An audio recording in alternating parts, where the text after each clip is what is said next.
Oh yeah. Hey. Don't be shy, y'all. Show some moves. Show some moves. Noise. Oh, cheers. Cheers.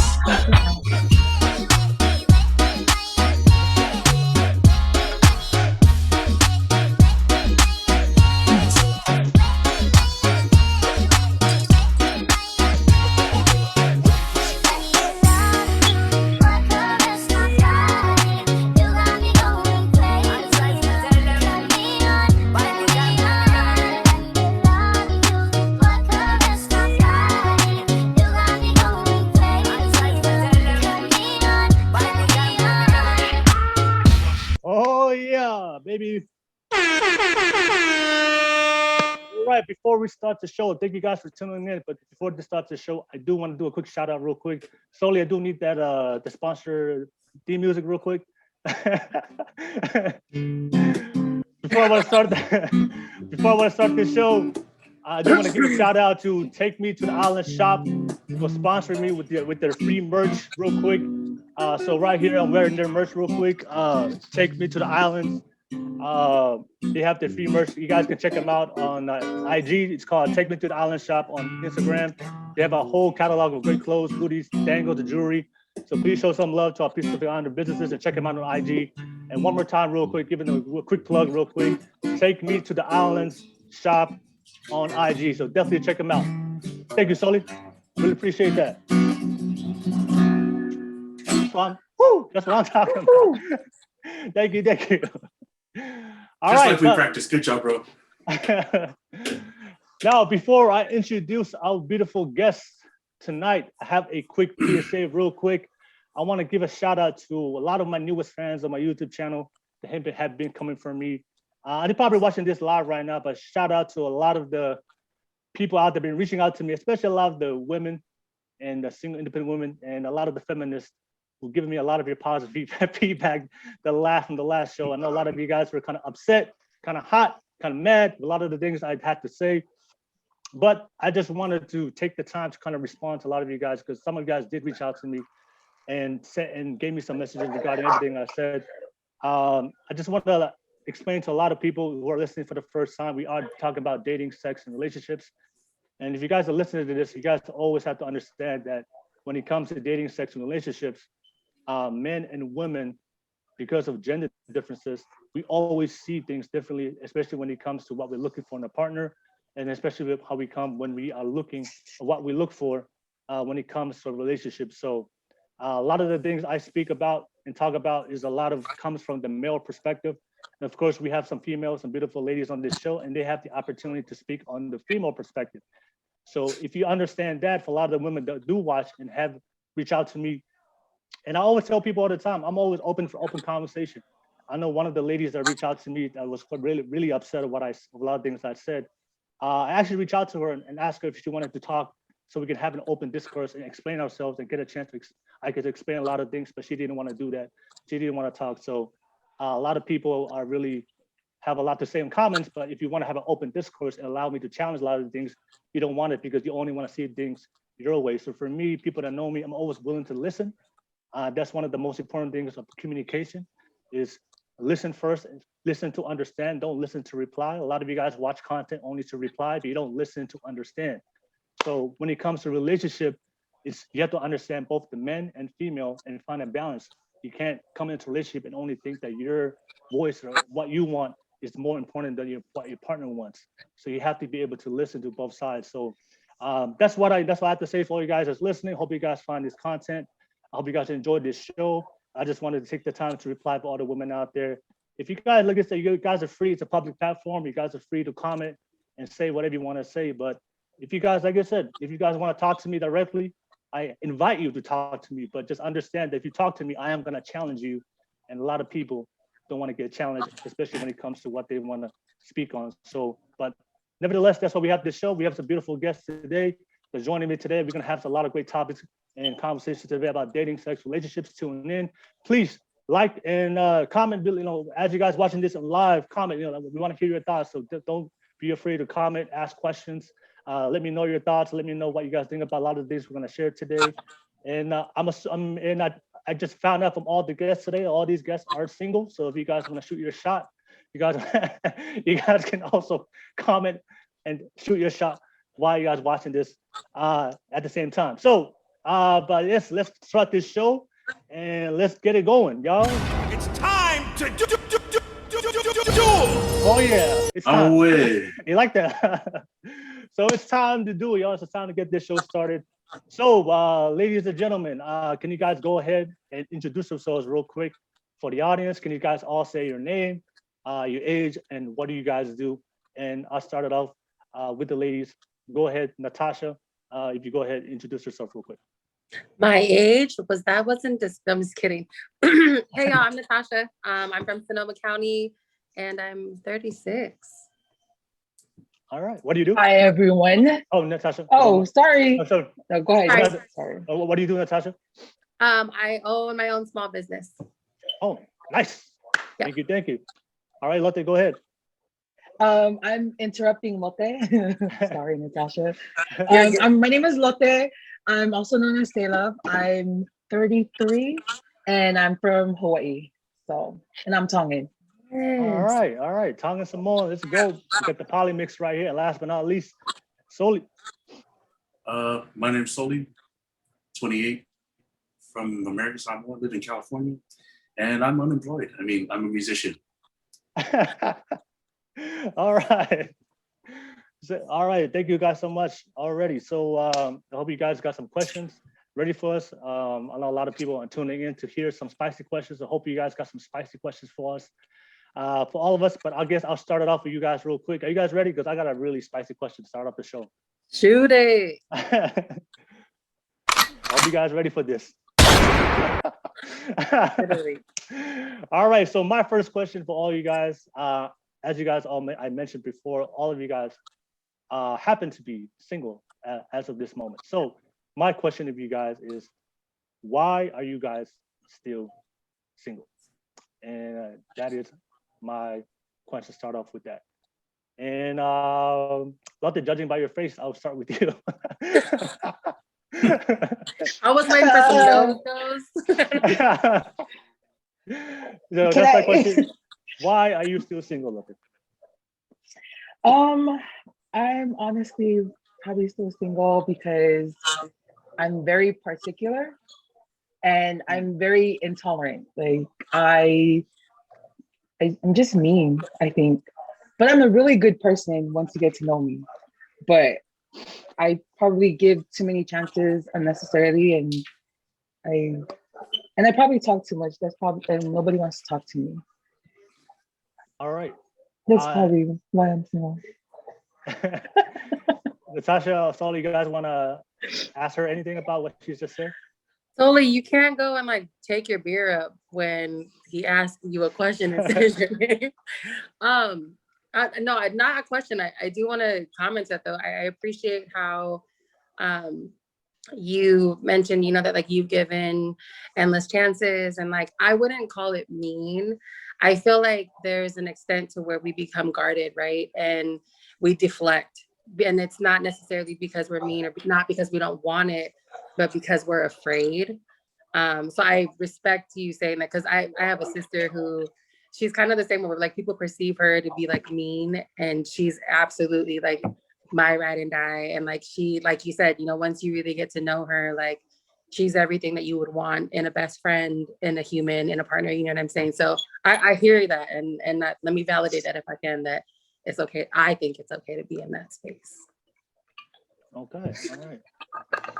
So, Soli, anything you want to ask Lotte before I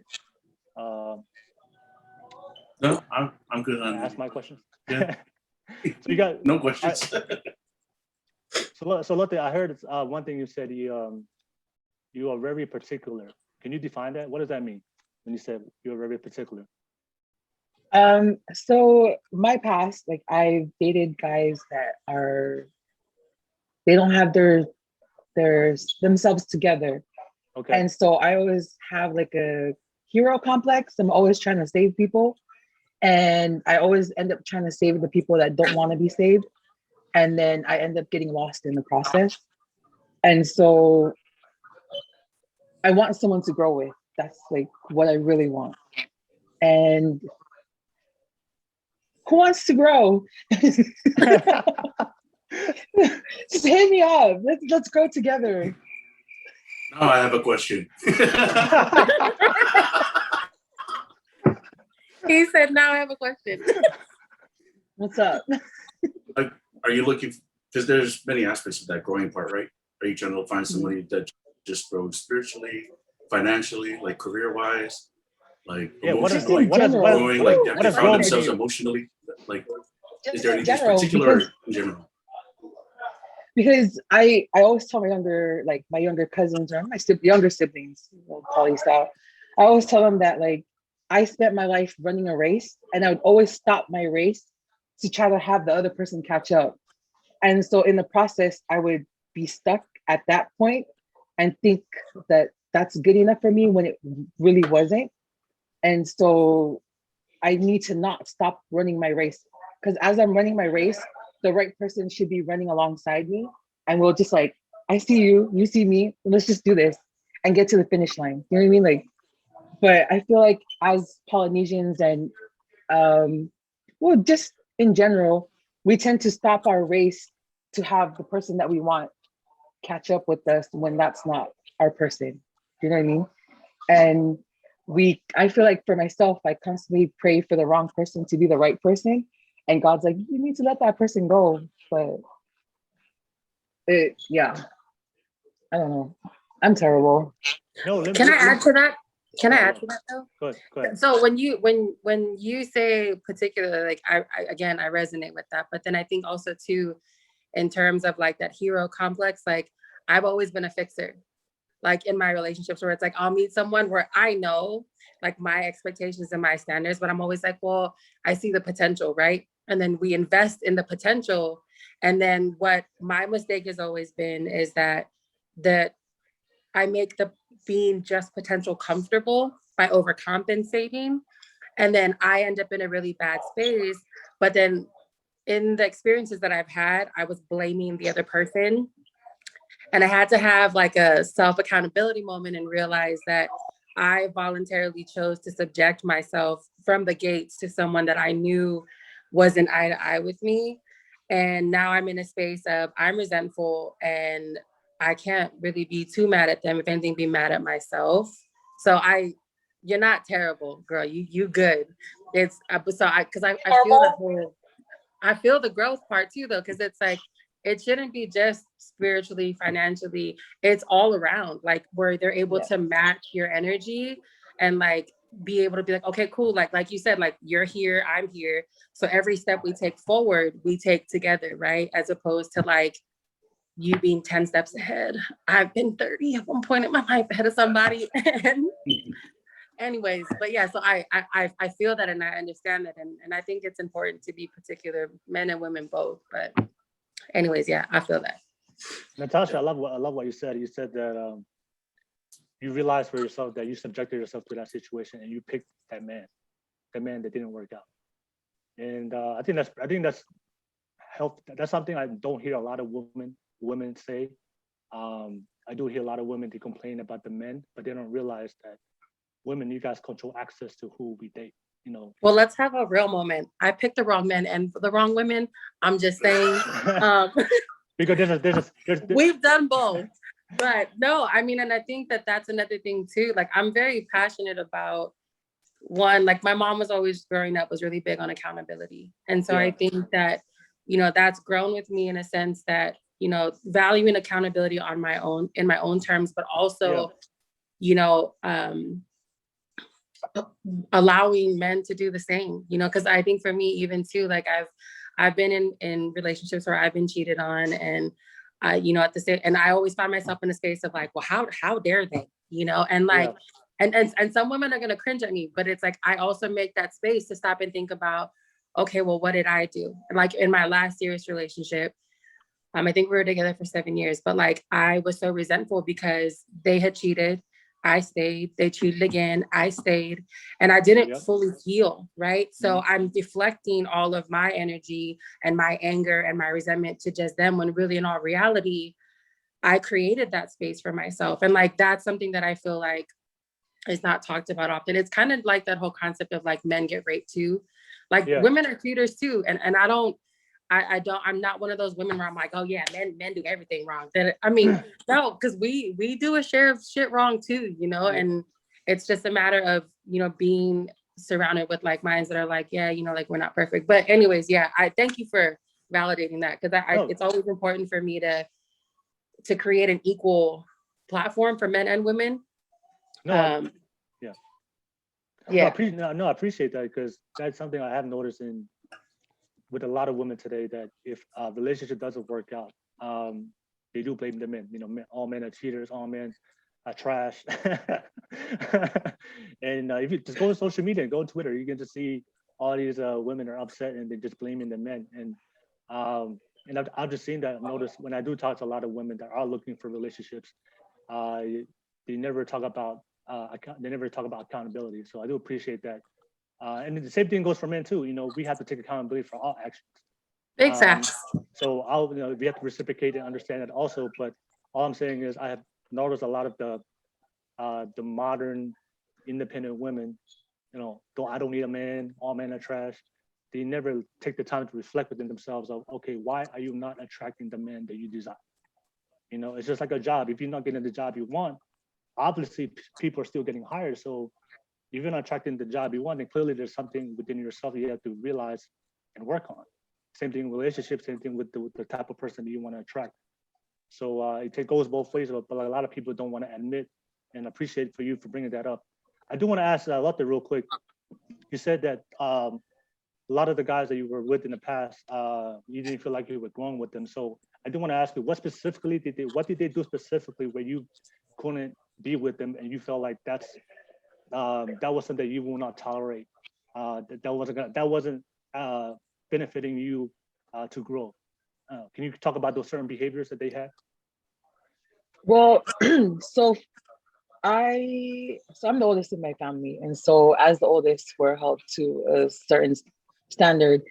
And when I find myself compromising my morals and my values, that's where I have to kind of draw a line. But then I would kind of step over the line just to see if I could keep them, but obviously it wasn't enough. And so I realized that I couldn't compromise myself to keep someone that doesn't want to be kept.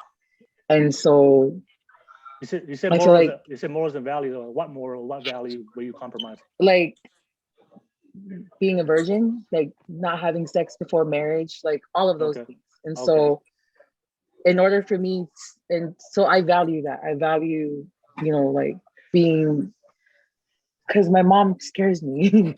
She tells, like, you know, like the Tongan weddings, like they all that. Yeah, I don't want to compromise that for myself. So I try to keep men in my life that will allow me to maintain that.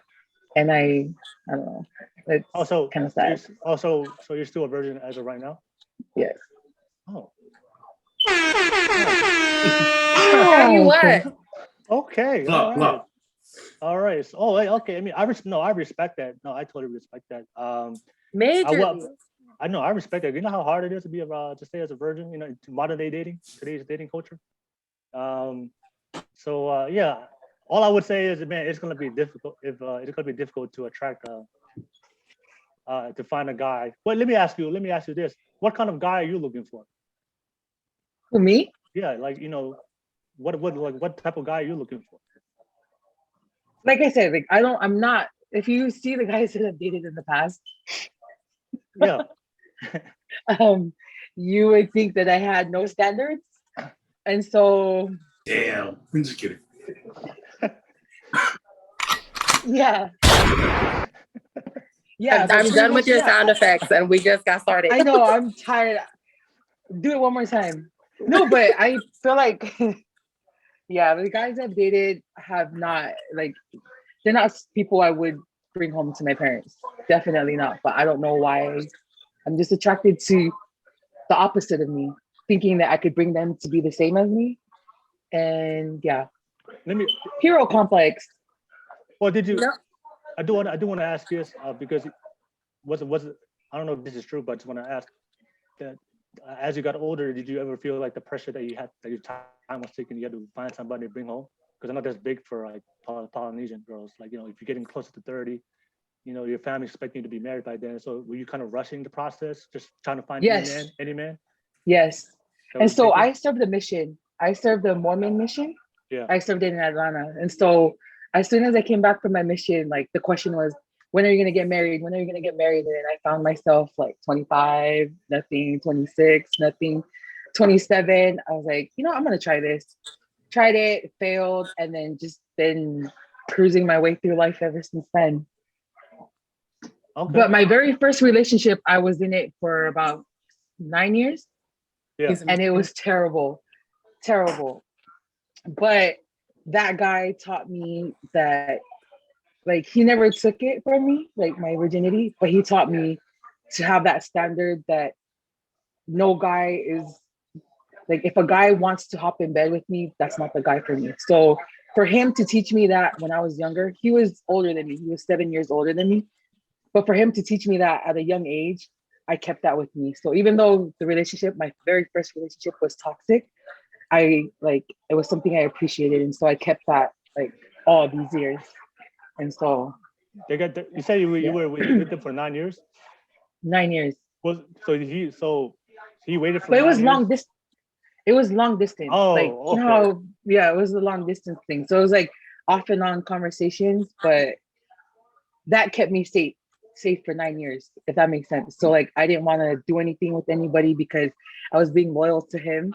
Then I finally grew up out of that phase and I was able to consciously make choices to not have sex outside of marriage after that relationship, if that makes sense. Yeah, okay. But Hey, would you mind if I rephrase your question, Will? Huh? Go ahead. Would you mind if I rephrase your question? Yeah, go ahead. Go ahead. So, for the person you are today, what is the man that you think you'd be attracted to? What's the kind of man that you would, you know? Yeah, break down. Explain that man. What does that man look like? Not the person, not the people you've been with before, like the people that were broken you're trying to like get them caught up to you. For the person you are now, what is the kind of person you'd be attracted to now? Just someone that's willing to grow with me. That's it. Yeah. Like, I don't like, as long as we have like, so if we're talking and we make goals and we're like constantly moving forward in those goals, I'm happy. Like, I don't need money. I don't need anything because I just want the growth. I want to know that we're working together towards something. If that makes sense. Let me ask you this, like, what does that mean? So the guy you're looking for, you just want him to have a goal and working towards something. Yeah. So you can't find somebody that has a goal and is working towards something. Like what kind of goal? What is it? Like the goal just to have a job? Is it the goal just to have a career? Is it the goal to build a business? Like what kind of goals are you talking about? Just for them as a person, because you know, like there's people that they're talking about something but they don't ever do anything about it. There's a difference, you know. And so as long as they have a vision of what they want and they're constantly striving to move towards it, I'm okay with that. I don't need like someone that's already set because the journey is not fun. If I mean, I don't know, like. Can I ask a question? Go ahead, Natasha. Go ahead. Do you know? This is very like woman to woman. Like, do you know what you deserve, and do you understand like your value and your worth? Like, as a woman, independently, like, are you confident? And are you secure in like what you know you bring to the table? And the reason why before you answer why I say that is because even like earlier when you're like, oh, I'm terrible, like sis, never be unapologetic for expectations and standards you have, because that mentality, I had that, and that's what allowed me to let in all the unnecessary traffic. And for me, like I'm in a space where I'm like when someone asks me like, are you particular? Yes, most definitely. Do you know what you're looking for? Yes, I do. So I think for me though, that had to start with me like understanding like my value and like knowing what like I deserve.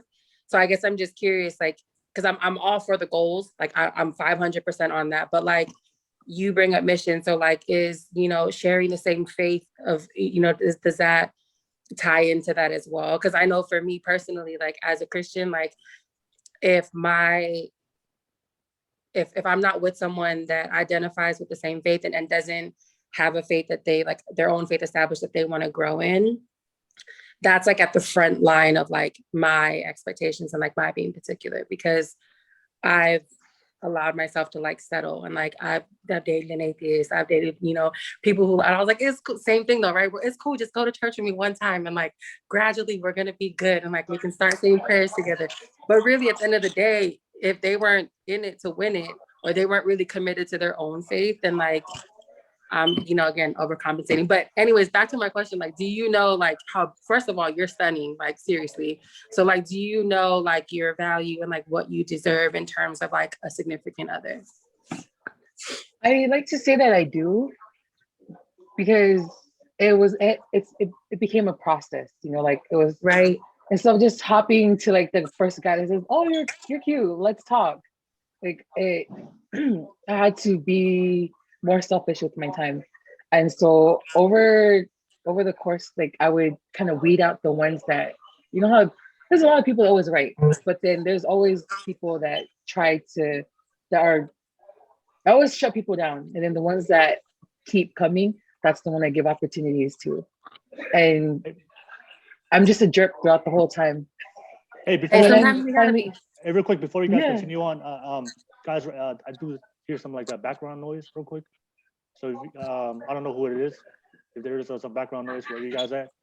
If you could just, as if one person's talking, you just mute it just in case, because the background noise is kind of making it harder for the person that's speaking. If you don't mind, I don't know who it is. If there's, I'm by myself. can you guys hear it? Can you guys hear that background noise? Yeah, I hear it when I put my headphones back on. It's not my voice. Oh, okay. Yeah, I don't know who it is. I just wanted to say that. does it sound like a party? Yeah. That's me. Do I can't tell them to be quiet. Do you have headphones? Yeah, I have my AirPods on. Oh, okay. All right. It's all good. I know it's all good. Hey, you got some good AirPods because they catch you in the whole party. No, it's all good. Hey, I'm sorry. go ahead. I'm sorry, but go ahead. Yeah, go ahead. Go ahead.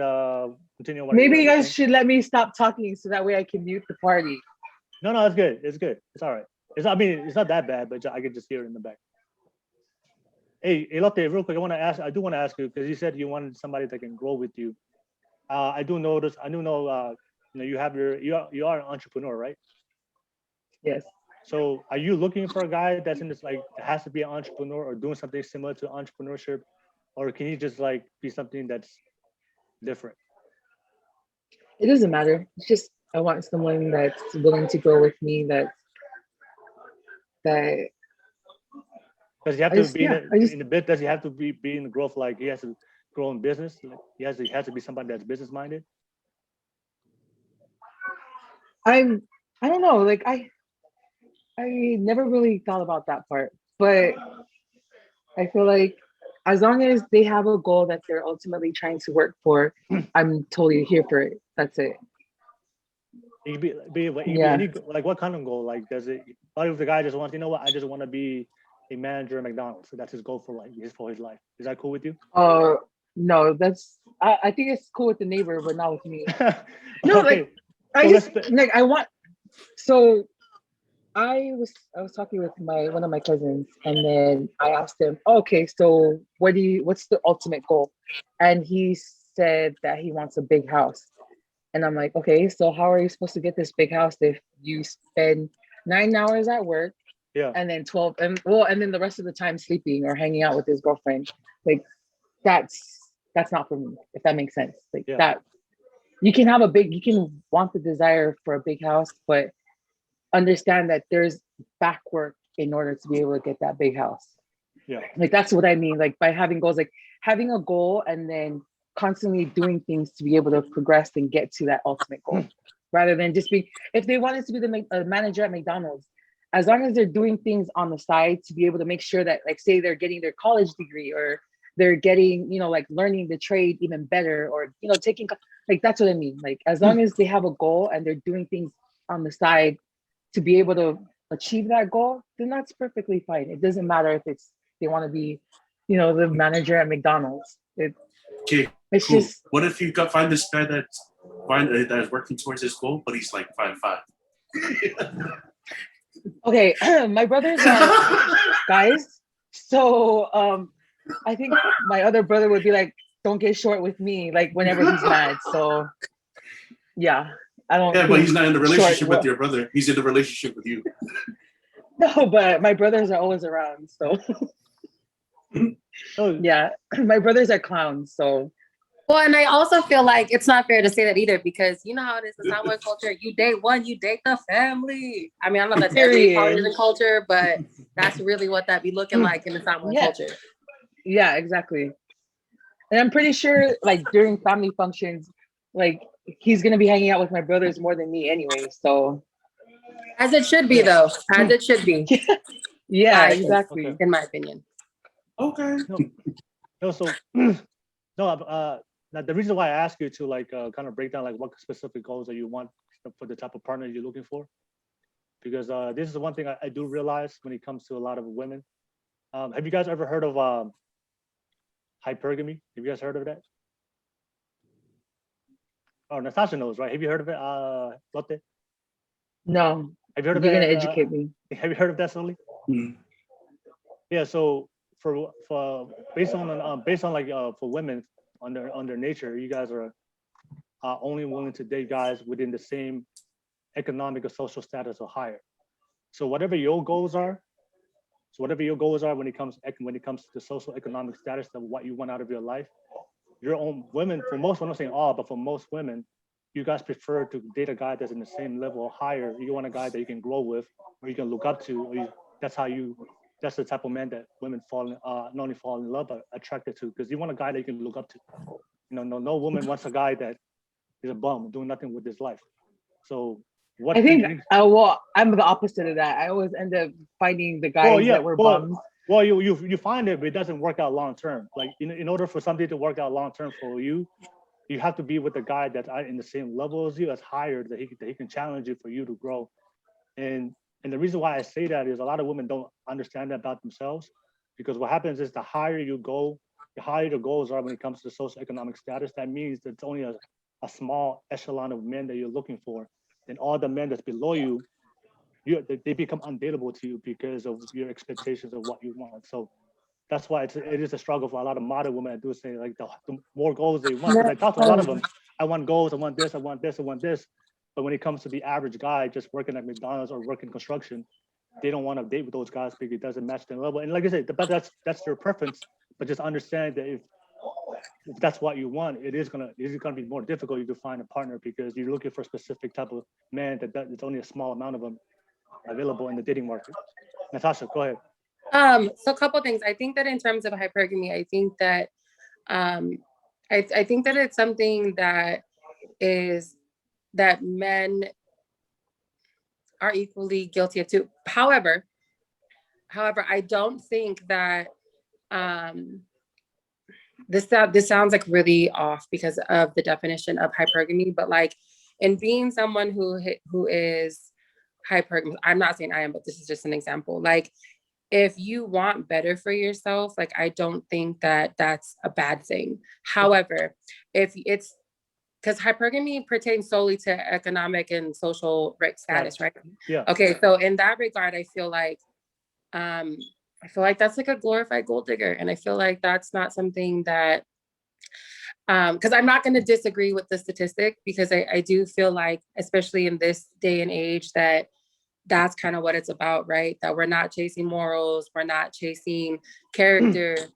Everyone's, these younger generations are chasing status. And that's why for me too, like I pride myself in like being old school. Like, girl, I can't be like, I literally like, I feel like I've taken this like big sister, like you just sharing like you're being a virgin and like what you've been through, like that is a beautiful thing. And I really hope that like you're so proud of that, because that's very special. And I think even more so for me being someone that is like heavy in my faith, like you are who you are supposed to be, like who God says women are supposed to be when they encounter their significant other. Like you get to bring that to the table. And that is the dopest thing ever. Like that's bigger than any fucking bankroll. I mean, anything. That's amazing. So please be proud of that. Like embrace that, because that's a rarity. But in terms of like choosing someone based on like, so I think that that's very overrated, because I feel like in this day and age, I mean, you have people that flash their like clothes collection on Instagram and they're influencers and they're making money off of that. But like at the end of the day, who they are off the camera, like they're not the same person. So I don't know. Well, I'm not really.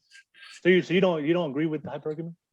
No, and I'm not saying that I don't agree with it. I'm saying that that's not something that I identify with, because for me, like social ranking, and because this is how I look at it, money, it don't go with you when you die. Money can come and go. You can choose what you bring in and what you put out. You know what I'm saying? Your social status is the same. If you're trying to be an influencer, or you're trying to like up your likes, or, you know, whatever, like that's cool. That's like your thing. But like, I'm not going to look at someone and be like, oh snap, you got 100,000 followers. Like, what's up? Like, no, like I want to, because and for me, I'm very old fashioned. Like if I don't know your favorite color, what kind of candy you like, what your ice cream is, the things you like when you're sick, I don't care. I don't care about the glitz and the glamour, because money it's of the world, as is a social ranking. So for me, although I do acknowledge that hypergamy is practiced and it is a real thing in this world, Yeah, I don't think it's fair to limit that, or like to direct that just at women, because you also have, and no shade to y'all who like, you have men that pursue women that are like, you know, that are up there too. And I think that that's another thing for me, where it's like, I'm such a person of like equal, like, you know, if I do it, like we both do it, you know, like I'm not someone where I'm like, oh, you know, men do this more than women, or like women do this more than men. Like, nah, we all mess up. We all make mistakes. We all tell lies. We all cheat. I mean, not everybody, but you know, I'm saying, you know, men and women, like we're both genders are not perfect, is my point, you know. And Yeah. It's like how you talk about, you know, like independent women and like whatever. Like, yes, do I think that there is an error where it's like, oh, I don't need this? I mean, I don't think that you need a partner. This song gets sticky. People gonna come for me for this. I don't think you necessarily need a significant other to be successful, to feel whole, or be completed in life. Does God say that is how, like, what you're supposed to have in life? Yeah, sure, he does. But for me personally, like with all the things that I've been through in my life and how hard I've had to work to be who I am today, I'm not going to sell myself short for nobody. And I'm also not going to not entertain someone because they're not matching my bankroll. Like, let's be 100. Like, I'm a small business owner. Am I swimming in it? No, I'm not. But I literally, every day of my life that I get to do and pursue my passion and my craft, I'm happy. So if I have, you know, if I encounter someone or meet someone that is chasing, you know, their passion or their craft and they're not giving up, then I'm with that, you know. But if it's someone that I'm with and they get complacent or like they, you know, grow stagnant, like, is that alarming to me? Yes. But that's where I feel like it is the responsibility of your counterpart to step in and relight that fire, or make it okay for them to close the chapter to pursue something new. Like, a relationship is supposed to be about edifying each other and building each other up, not the one person bearing the load, whether it is the man or the woman or, you know, whatever. Like, if the energy levels aren't matched and the growing stops for one, then a conversation needs to be had, you know, where it's like, okay, well, if I don't inspire you and motivate you to continue to pursue your better self, because right, it's called your better half for a reason, you know, then there's something that needs to change here. And that's a conversation that a lot of people don't want to have, because if you've been together for 10, 20 years and you don't feel like this person pushes you, you don't want to have the conversation because you don't know what it's like to live without them. But really, at the end of the day, you're sabotaging them, you're sabotaging yourself. And if you have a family, you're sabotaging your family. And I'm not saying like get a divorce, but have the uncomfortable conversation. So that way, in the event that became, the necessary remedy, if that, like, especially if you have kids, like if you have a broken relationship and you're not willing to fix it, spare the kids that drama, because they feel that, they remember and they see the tension, and then your behavior impacts and influences how they choose their partners. And it's not even a romantic thing, it's a platonic thing as well. If we don't realize, and I think even more so for me being someone that has such a heavy hand in raising my nieces and my nephews and my niece, I'm realizing that, like, I always have to be aware of what I say, what I do, because they emulate my behavior, and it's a domino effect. So I think that it's bigger than being infatuated. I think social and economic it's temporary, and to me, in terms of a relationship, it's irrelevant. But I agree, and I acknowledge that it is a very much alive and existing statistic. When I talk about hypergamy, I'm not saying in a way I'm trying to come at you guys women. No, 100. I'm just for me, it's a reality. That's how women are. Women cares about what a man brings to the table. Because if I ask every woman today if she would marry a bum, I guarantee you 99.9% of women would say no. Like, he has to have something going on with his life in order for you to be sexually attracted to him, to give him a chance. Would you marry a bum? Hell yeah. If she was loyal, she was pretty, and she was caring, and she was willing to stay home and take care of my kids. If she was loyal and if she was pretty? Yeah. You have to understand that, like, for men, we don't care about what a woman brings to the table when it comes to social and economic status. We don't care about a woman's socioeconomic status. We just care about her sexuality, of the feminine energy she can provide to me, the love, the kindness, and the care, the loyalty. So when I meet a woman, whether she works at McDonald's, whether she's a millionaire, it doesn't matter to me. Whether she's a high social status, low social status, doesn't matter. I'm just looking. If I find her beautiful enough for me, if I find her attractive enough for me, and we can vibe and we can connect on an emotional level, and I can get that intimacy, that's all I care about. But for you guys, a man has to have some kind of economic status at the same level or higher for you to even look his way. Because if the guy is a bum, you guys won't look at it. But for me, do you feel that way? I don't care what she's doing. I just look at her and I add something to what you said, Will? And I will give her a chance. And that's the difference between men and women. So, and the reason why I brought that up for Lote to when it comes to hypergamy, because I do tell a lot of women is I have no problem with you guys going out there while working towards your goals and what you guys are trying to do. But just understand that the more you increase your economic or social status, that means you're only going to be looking for men that's in the same level as you.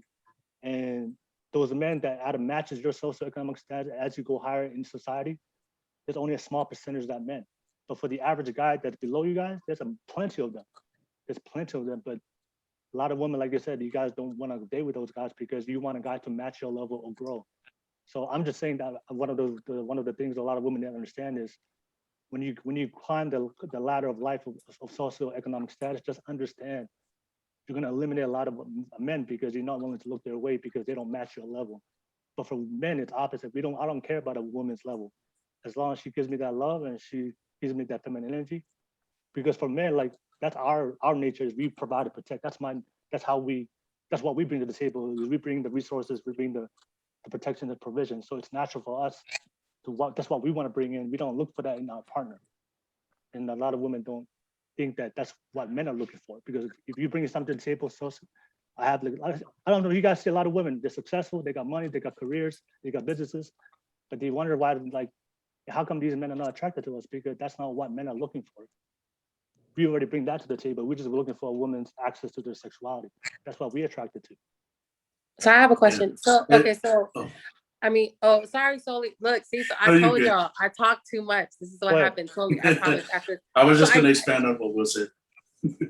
No, so I guess I'm just, so I hear you. And I feel like, okay, so like I said, okay, so you find a girl and she's pretty, she's loyal, she'll take care of your kids, whatever. Let's say one day she tells you, hey, I was thinking about going to school, or I was thinking I want to work and I want to get a job. What is your what is your response to that? Are you going to support her endeavor, or are you going to tell her to sit pretty, stay home, be loyal, and watch your kids? No, I'll support her, but before we even get to that point, I'm gonna let her know I'm gonna be the main provider. So I'm not taking care of the kids at home. That's gonna be off rip. Wait a minute. Well, you're not gonna take care of your kids? No, I'm not staying home to take care of it. I'm going to work. Oh, got it. Okay, got it. So I'm gonna be. You're about to jump on them like, hey, I was about to hang up. So I'm gonna provide. So I'll be the sole. I'm the main provider. She wants to work at home. This is at home. I'm all for it, but I'm not. But as long as she can take care of the kids. But I'm not doing it because I'm already busy at work. I'm not gonna stay home and take care of the kids. So before we even get to the marriage part, that role needs to be understood between me and her. If she wants to start a business at home and she wants to do things, or as the kids get older, then we don't have to stay at home as much, and she wants to go and start a business, and all my kids are older now, they can take care of themselves. Well, that's fine. But as far as the responsibility of raising the kids, I'm not gonna do that. I prefer her to take care of that. I'd rather be the one to go to work and bring the bread home. But yeah, that's my response to that. Okay, Soli, I'm gonna I want to hear what Soli has to say. Oh no, I was just gonna add on to what Bo was saying earlier, because like men, at least from what I've observed in my short time on earth so far, the value of a man is based off of what he could provide, what he can produce. Yeah. And like, Lote, you might have said the guys you've been with weren't at the same status as you, but you had already said before too that they had to be working towards getting up to you and then grow with you. And then when they didn't produce, then they were gone.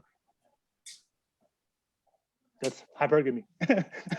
See, but that's not entirely based on like social or economic like status or rank. That's like not like, okay. Just unmotivated. But that's why, but like I said, when you say growth, but there has to be, when you're growing, there has to be tangible results that have to be produced. Right? And so when a man can't show results, there has to be results, then all of a sudden, because I can say I can they're say, not as attractive. I can come to you, Lote, and say, hey, I want to grow with you, Lote, marry me. All right. But if I don't show results of my life improving, which always relates to economic, always has to come down to economics. Because that's how we judge people if they're growing, if their life is improving. And if your life is improving, it always comes down to money. Not necessarily though, because improvement isn't solely just monetary. Improvement isn't solely economic or social status. I mean, it's like she said, like when you're unmotivated, like if my boyfriend is not moving from the couch for 3 days, something is wrong. So and I'm not talking. So are you looking for him to work towards? Go ahead. Sorry. No, it's okay. So you want him to go work towards something, right? I want him to be driven, but I'm not saying I'm not concerned about his bankroll.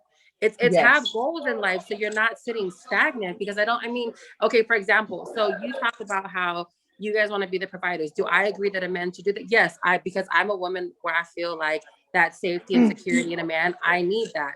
However, if he's not doing nothing and that he's not protecting and providing, so I feel like it's okay for me to say something like, and I'm not saying like cut ties, but like if it's not improved, or if like they're not, whatever, if it's a mental, emotional, because it's not just about a bankroll. Like it's not just about them going like, okay, if they're calling in sick for 4 days in a row without an explanation and he's not sick, something's wrong. So like let's have. If he's improving, it doesn't relate to money. So Soli, I'm gonna use an example. So he wants to be a musician like Soli. So he's, you know what? I'm gonna be a musician. I'm gonna make music. He's not making no money. He's not bringing nothing to the table. But hey, he's improving. His music is getting better. He's making songs. He's getting better with his skill as far as a musician. But he's bringing no money to the table. He's chasing his aspiration. Hell yeah. 500% I'm down for that. Okay. If I have a man that is on his weight loss journey and I notice that he's a week of not working out, or he's not eating right, or he's at McDonald's every day I find him, baby, what's up? So like if so if the guy's just working out, just improving him physically, but he's not working, but he's not making no money to help out the family, you cool with that? But he's getting better with his health though. Well, it's like you said, if he's not working, but he's gonna stay home and be loyal to me, be cute, and watch my kids, 500%, we okay with that. I will bring home the money. If I got the job and I can hold that down, I'm fine. Watch my kids, be loyal to me, tell me I'm beautiful. We So good. both of you guys will date a guy that doesn't have to make money.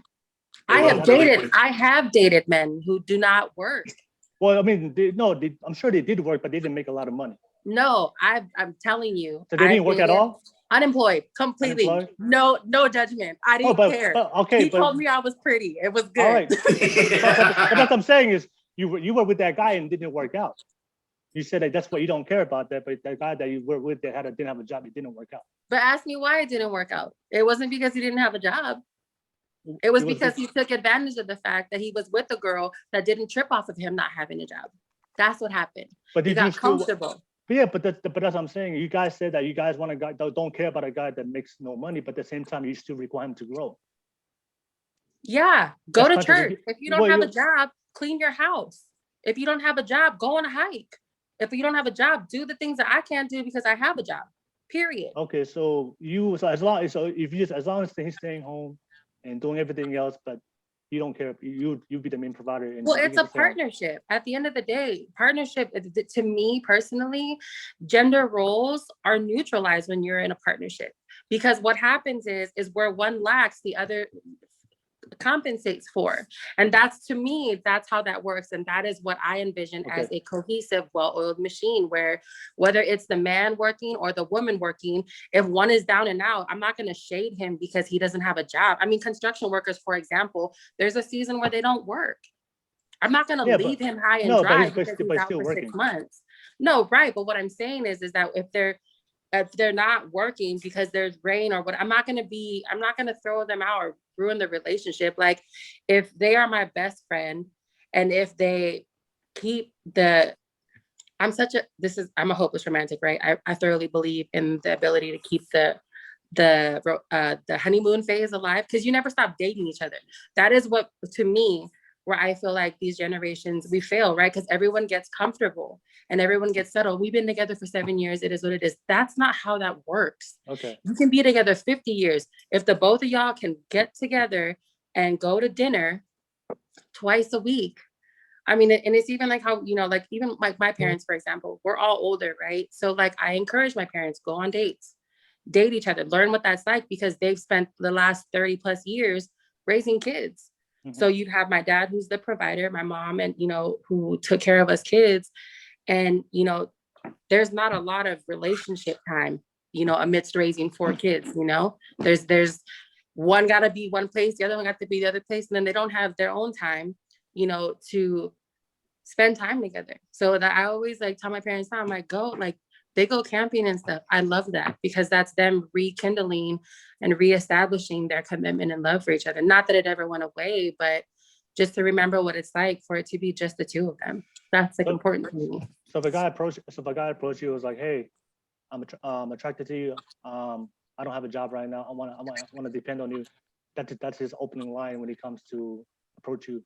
Are you okay with that? Are you gonna take it? You're gonna date? That's awful. No, because I want to know who you are before you tell me I want to depend on you. Like, establish the trust. So for me, what I feel like where hypergamy becomes an issue is because there is a lack of communication between the two people. So it's if the expectations and the standards, because I feel like everyone. Hold on, sorry, my dad's at the door. No. So Lote, so for you, like this, like you just you don't, the guy doesn't have to make no money. That's what you said. I don't really care about the money aspect because I work. I just want, as long as I know that even if they're not working, that they're working towards like becoming a better person or working towards a goal that they ultimately, where what their final goal is, like to be able to financially provide for everyone, like and add me too, we're good. Like, I don't really care about money right now. Cause like I feel the only reason why I was asking. Go ahead. Sorry. Oh, sorry. Oh.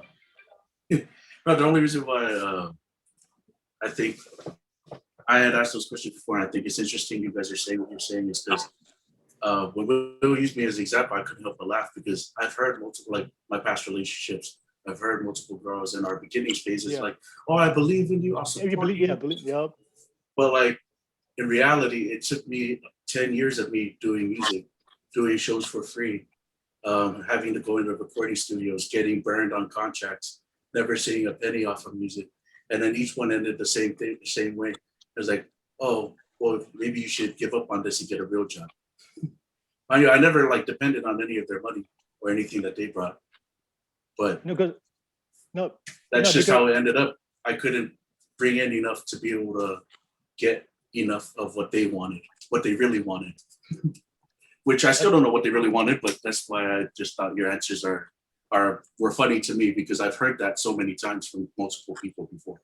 Yeah, because I mean, that's what women would. The thing is, that's what women would say, right? I don't care. I just want a guy. But the thing is, you guys are always attracted to a guy that's gonna take care of you. If women, a lot of women were honest, if you guys had a selection of who you guys would pick, if you guys had a chance to pick your dream guy would be the guy that can take care of you, financially, and then of course, you know, he's loyal and he's emotional, but he's gonna take care of you financially. Because at the end of the day, like that's what women want. And then women would say that, but then over time, eventually they're gonna come to the guy and be like, hey, like when are you gonna start helping out? Because if you guys get pregnant, you're the sole provider, who's used to, and he's not working, are you guys cool with that? Well, there's resources. I'm not gonna get pregnant by him. Yeah, go ahead. He's gonna be gone already. He's gonna be left. See, I mean, okay, so I mean, I hear what the both of you are saying. However, and I think, well, that with the things that you're saying, again, I hear it and I validate it, but they don't pertain to who I am and like my beliefs and how I carry myself. Just because. Oh, yeah. That's fine. Just because we're not saying that anything pertains to you guys. No, I think it's safe to say that we all agree on these. No, one, I also feel like that. I do agree that there are women out there like that. And again, I don't want to say, oh, like, like I said, I hear y'all and I feel that. But I think that for me personally, like when you say, oh, that women, they look for someone who at the end of the day can financially take care of you. That's not how I was raised. Like my mom raised me to be self-sufficient. And if ever it was that you were basing your attraction or desire to be in a relationship with someone based on monetary value or their financial stability, like that's not realistic, because again, that can change. And so for me personally, like I don't look for, when you talk about someone that can provide, when you talk about someone that can take care of me, I need someone that's going to know when I'm having a bad day without me having to say I'm having a bad day. I need someone to know what kind of candy, ice cream, when my birthday is. Like, I don't care. I'm not someone who's like, oh, you missed anniversary. I don't care about that. But remember my birthday. Remember the things that matter to me. Like, that's the kind of woman that I am. And for me, like, that's another reason why earlier when we're talking about how I always feel like, you know, I'm always open to utilizing a platform when I'm given access to one, because it's not normalized that that women like me and her still exist, where it's like we're not looking for financial stability. I'm not gonna pick someone. I'm not gonna walk up to someone and be like, I need you. I want to depend on you. Let me see you might as well ask someone to bring their pay stub to the first date. Like, that's not realistic. You feel me? So go ahead. No, go ahead. Yeah.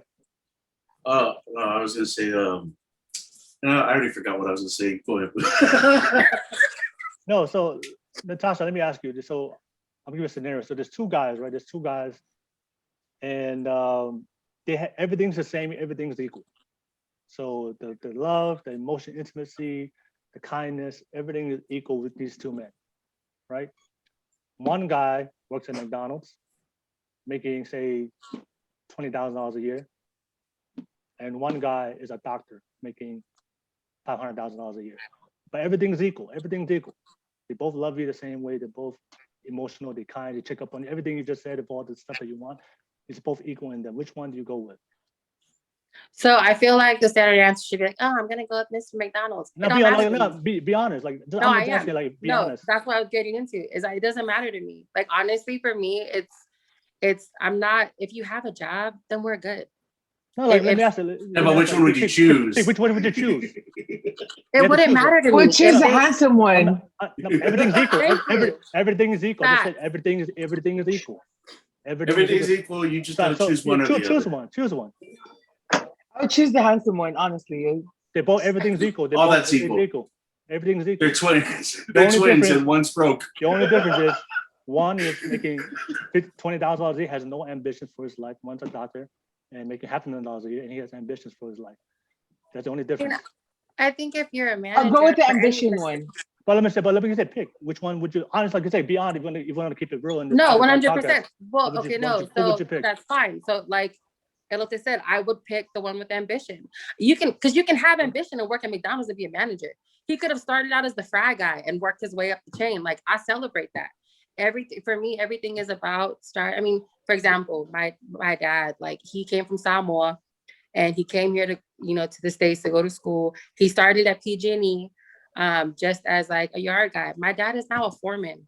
My dad is a big dog in PG&E. You feel me? So for me, I'm very much a person of like, I'm genuinely not, but if you're gonna tell me that Mr. McDonald's don't have no ambition, but then the doctor does, then I need the ambition, because for me, that's what's gonna keep me motivated. If he's ambitious, I'm gonna be inspired by that, and I'm gonna want to be ambitious too. So ambition always translates to economic status. Not necessarily. It does.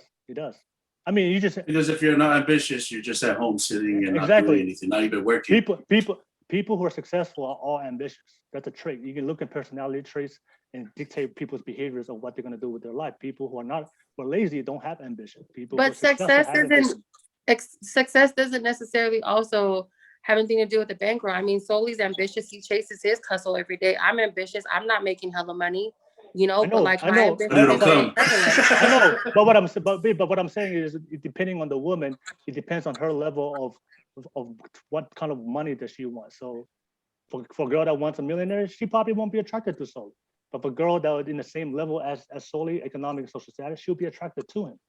So what I'm saying is, like, you guys just said, like, a lot of women would say, oh, I don't care about a guy's money. But then given with the option of two guys, you guys will always naturally pick the guy. If two guys approached you, everything equal, and you have to choose which one you want, you would choose the guy that is actually doing better financially. And I'm not saying that in a way to put you guys down. That's just how women are. And a lot of men hear that, like Soli said, a lot of men hear that from a lot of women. Hey, I love you. I'll be with you. Don't worry. I don't care where you're at right now. You can grow with me. And then they'll leave. But why wouldn't you want the same for yourself as a man? Why wouldn't you want a woman who's ambitious? We are different. We don't see relationships and what we're attracted to is different. For men, we don't care about what a woman does or what she provides, because that's what we do. That's what we bring to the relationship. So if she's not pretty and she's loyal and watches your kids, what's that do? As long as she's pretty to me and I have sexual access to her sexuality, then, like I said, for guys, we don't care about what she brings to the table, because that's what we do. That's in our nature. But I don't think that's I don't think that all men are like that. Yeah, true. There's always the exception to the rule. No, there's always the exception. Yeah, it's always exception. But we're talking about like majority. A majority, if most guys are gonna meet, they don't care. But like I said, they're always gonna be attracted to a woman's. Because like I said, Soli, let me give you a perfect example. Soli, you have two women, everything's equal.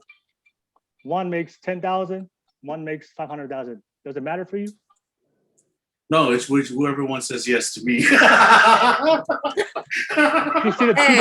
I'm not mad at that though. See the difference. See, we don't care about what you guys bring to the table, and a lot of women don't understand that. You guys, look, why don't you guys want the same thing I want? Because I want a guy that is ambitious. I want a guy that's confident. I want a guy to bring to the table. Yeah, that's what women want. But men, we're different. We don't. That's not what we look for. What we look for is access to your sexuality and just your feminine energy. So that's why you see a lot of these women, very successful women, they're like, oh man, I'm accomplished, I got a degree, I'm doing all this for my life. How come I'm not attracting the man? Because what you're bringing to the table are things that men are not looking for. And then, I guess I'm gonna wait till Jesus comes. I'm gonna go single, because I'm not gonna be apologetic, because the other thing too. No, you don't have to be apologetic. It's just understanding the reality is the type of men that you guys are looking for. It's not the average guy. So it's a small percentage. But the thing is, though, is you're basing that on economic and social status.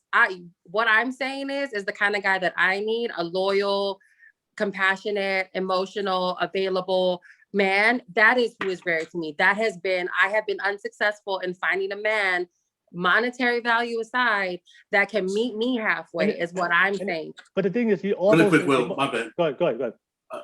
I was just going to say, like how I mentioned before, those previous relationships where they told me all those same things. Literally the same thing as well, but you just told me too. But like at the end of the day, it was like, It was like I was trying to hang on for 2 years. I've been struggling for 10 years. It was just recently, and yeah. No, what I'm saying is like that's what a woman said. Like, you want a guy that's emotional, you want a guy that's kind, or you want a guy that's very communicative. There's so many. That's a lot of guys out there that have that. So with the problem, there's not though. I mean, and I say this from a space of, for example, my dad, because they say that girls, they are attracted to men that are like their fathers. My dad is a man of very little words. Is he loving and compassionate? And yes. Does he take care of my mom and our family? Yes, for sure. But the communication is like, for example, my dad growing up, he didn't really tell us like, I love you. And that was because that's how he was raised, right? Yeah. So my dad has learned, and it is everything to me personally, but it's like one of those things where it's like men in our culture, they're not as expressive. They're not as available, or if a conversation wants to be had, and I say this from experience, I have been just brushed off, like, and because I'm not someone where, and I have learned this, that if I have an issue, that I'm not going to project and act upset and have an attitude, because I can't do that if I'm not explaining why I'm acting the way I'm acting, right? I used to not. I actually remember why I opened my mouth earlier. No, everyone. Like when you were saying that you like that person that's like going to be loyal, going to be there, and all that stuff. Like as a musician, there's always that stereotype. Yeah. You're out every night at the show. You're gonna go party with girls. Right. But every show I've been to, I would wear a fake ring on my finger, so everybody thought I was married, and nobody would talk to me. I would just go back into the truck and just wait till everyone's ready to go. But it never worked out like that. I was like, I was loyal to you. Everything you said you wanted me to do, I was that.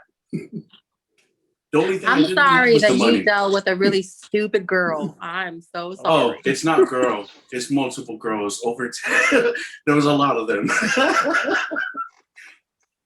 So that's why you're attracted to. So do you attract? So what kind of men do you attract that come up to you?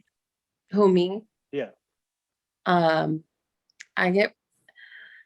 Okay, so I'm gonna be really honest. So first things first, obviously, like I'm a bigger girl, and I was raised without that insecurity. My mom raised me. I never knew I was different, and I was very blessed growing up that I wasn't bullied, because where I grew up. In Sonoma County, it's predominantly like a Palangi and Mexican community, right? So obviously I sound like a sore thumb. I was in the 4th grade, 5 feet tall, bigger than every kid in my class. But anyway, so for me, like I have been very fortunate to where like I've not really had any issues. Let me take that back. I have expectations and I have standards. And as a big girl, I feel like it's never okay to like for a big girl to like have expectations or to be particular, because we're supposed to just take whatever comes our way. Mm-hmm. I have gotten everything from someone who is unemployed to someone who is successful in their career. And for me, again, like I'm not, the one thing that I will say when a career matters to me, which is why like the guy that didn't have a job, nobody really knew about him, because my dad wouldn't have that. My dad would not be okay with me being with somebody who wouldn't be able to provide and care for me financially. And again, that's just him being a dad. That's him wanting the best for me. Did I care about that? No, I didn't. But I knew the flack that I would get for it. So that guy never made the cut. But yeah, I mean, I've all walks of life. I find that men get really bold with me and I don't get it. I'm still someone where like someone will walk up to me and be like, hey, what's up? And I'm like, no, that's okay.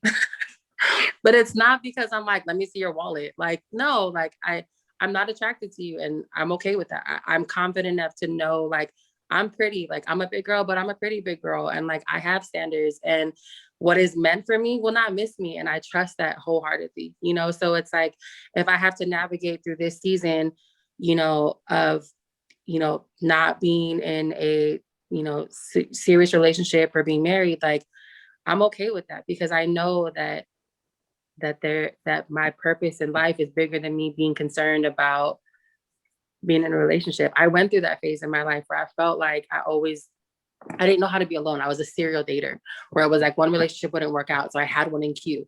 And that was like a thing for me, because I didn't know, I got to the point where like, I didn't know how to be alone.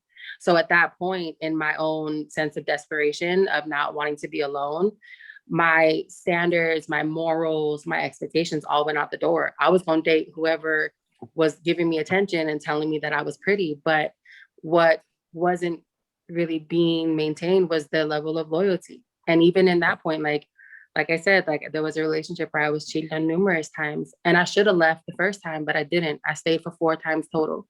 And for me at that time in my life, that was like my ultimate act of love, was sacrificing myself to be with this one person that I loved so much. And I believe so much in their potential, just for it to fall out. Because I ended up realizing that like one day it was like, okay, I need to like set myself free, because it's not worth it for me to be in a space where like they obviously don't care about me, and I'm clearly not caring about me by continuing to stay here. So I think for me, like, again, I completely, none of this, like I receive and I appreciate these conversations, but I think for me too, like there is a lot of like, I think that we do need to normalize having expectations. I think that we do need to remove the expectation of like financial like status, because at the end of the day, like it's like you said, you know, for me, I was raised that same way, where like men are the providers, they're the caretakers, you know, and like as a woman, like, you know, I watched my mom, you know, she took care of us, the house was clean, laundry was always done, food was always made,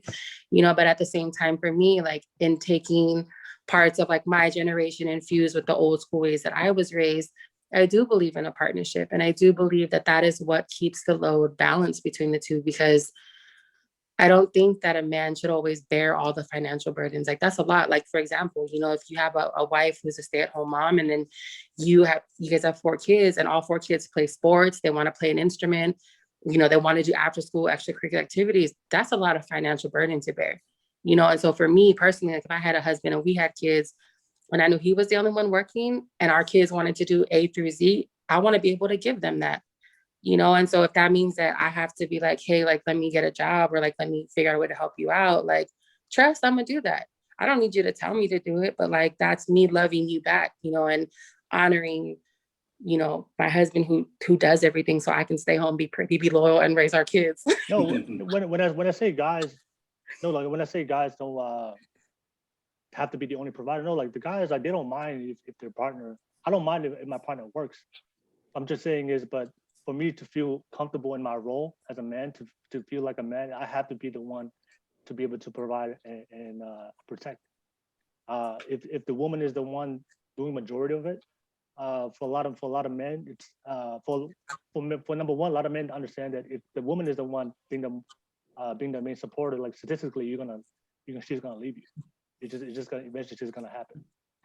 Maybe you're the only one that's the exception, but for most women, they can't be around with a guy that's not doing something with his life.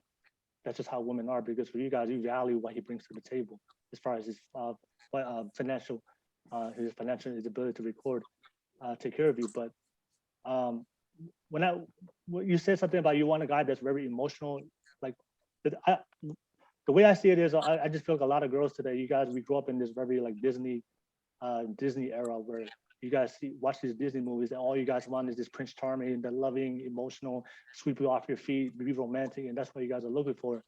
But in reality, is most men, especially the type of men that you guys look for, that very masculine men, those men are not gonna just come and be very emotional with you in the beginning.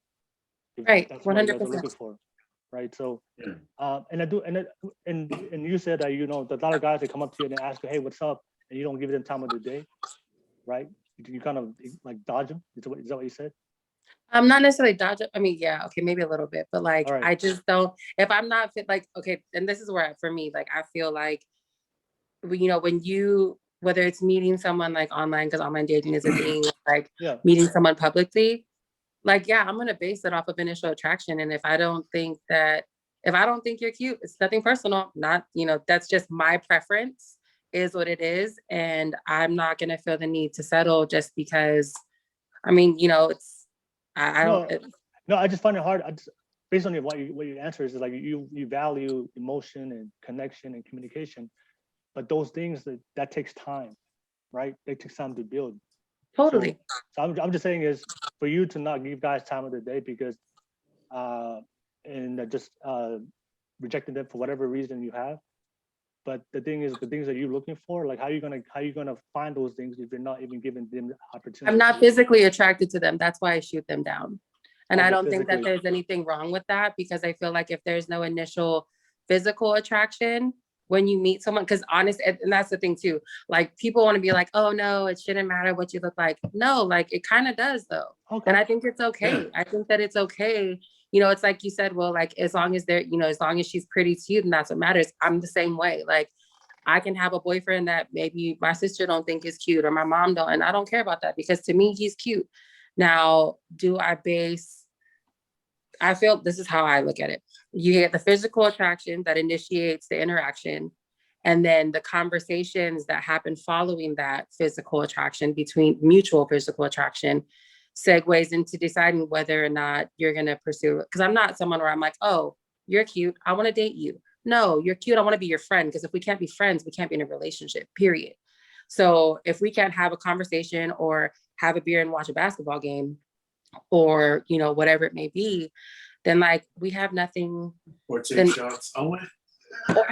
Great. I mean, wait, yes, that part, but that's the thing too, right? Because I think that there's a lot of separation with like, you know, I'm gonna go out with my guy, with the boys, I'm gonna go out with the girls. No, like if you can't drink with your significant other and get tossed and have a good time, then what are you doing? You know, like I firmly, and you're right, the Disney thing, that's a real thing for me. I agree. But however, I feel like you create your own romance story, you know, like, and that's based on whether or not you can be friends with your significant other. And that's for me like a big thing. I am so old fashioned where I believe in the courting stage, where it's like the talking, getting to know each other. Like I want to know things about you before we initiate being in a relationship or entertain dating. Like if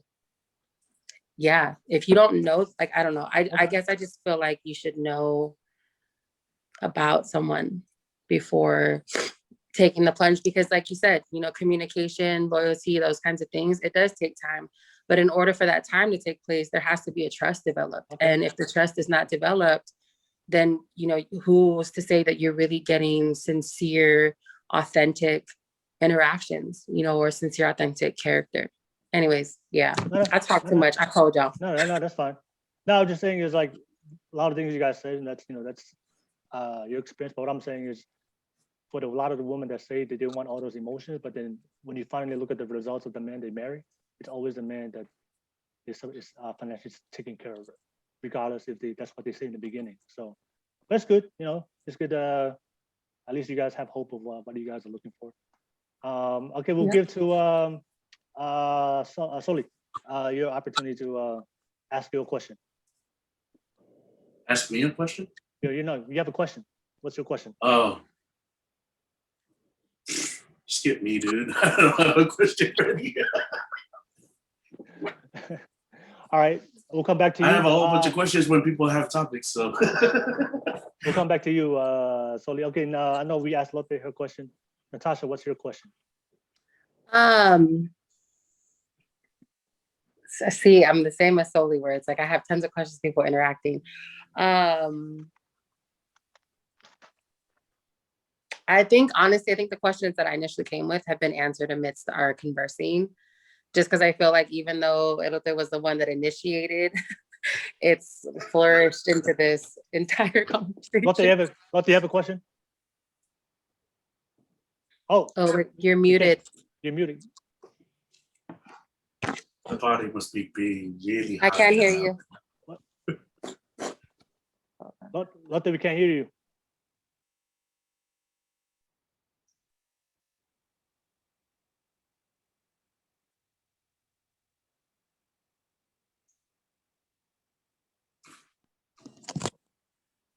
Can you hear me now? Yeah. Yes. Yeah. Okay. Good. So I read this meme on Instagram where it said a guy is dealing with two girls. He lies to one and he tells the truth to the other. Who does he love? Neither of them. You like the both of them. That's a great one. He lies to one, he tells the truth to one. No, it doesn't matter. He didn't love either one. He lied to both of them. Doesn't matter if he told the truth to one. Wait, what's the question? Wait, now I can't hear you guys. You can't hear us? The question is, which one does he love? So he lied to one and he told the other the truth. So which one does he love? That's such a general question. Like depends on the context of the situation. I don't know. The content and the context and the principle is the fact that he lied to one and he told the truth to the other. So based on his He actions, told the truth as in told the one he told the truth to about the girl he's with, the side piece. He could just lie for like a soft lie. Like it depends on the lie. Like, like, hey, I didn't even, if you ask you where were you One at? is completely oblivious. If you ask me where were you at, and then they're like, oh, I'm out here with I work, like you were with your boys, that's a wait, did you say soft lie? Yes. You guys never lie at all? What is a soft lie? Like a white lie. A white lie. Oh, got it. Okay. Yeah. So that's a lie. So like it depends on the situation. We do white lies. If we talk about reality, I'm talking about reality. This is what we do every day. I mean, yeah. But in general.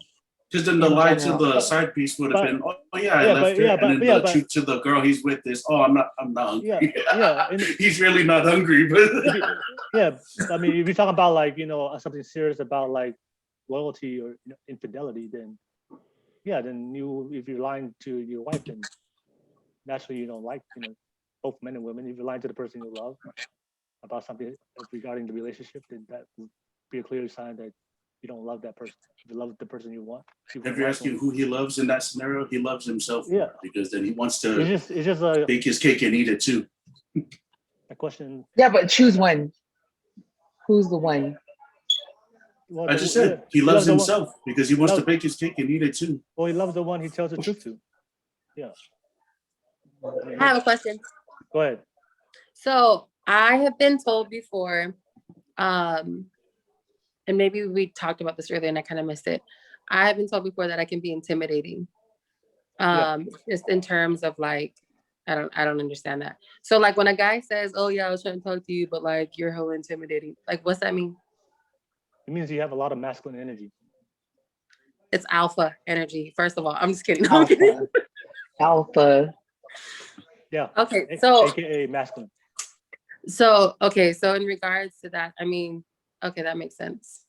So like I explained it before, men and women, what we attracted to are different. So for women, you guys are attracted to masculine energy from a man. So masculine energy would be confidence, ambition, assertiveness, strength. Those are the things that you guys look at. And you guys explained it also. That's what you guys like. You guys growth, guys, that's ambition. You guys both mentioned it before. So that's what you guys are attracted to. So for us, for men, we are attracted to feminine energy, which is a woman's sexuality. Kindness, compatibility, love, nurture, care, beauty, fertility, youth.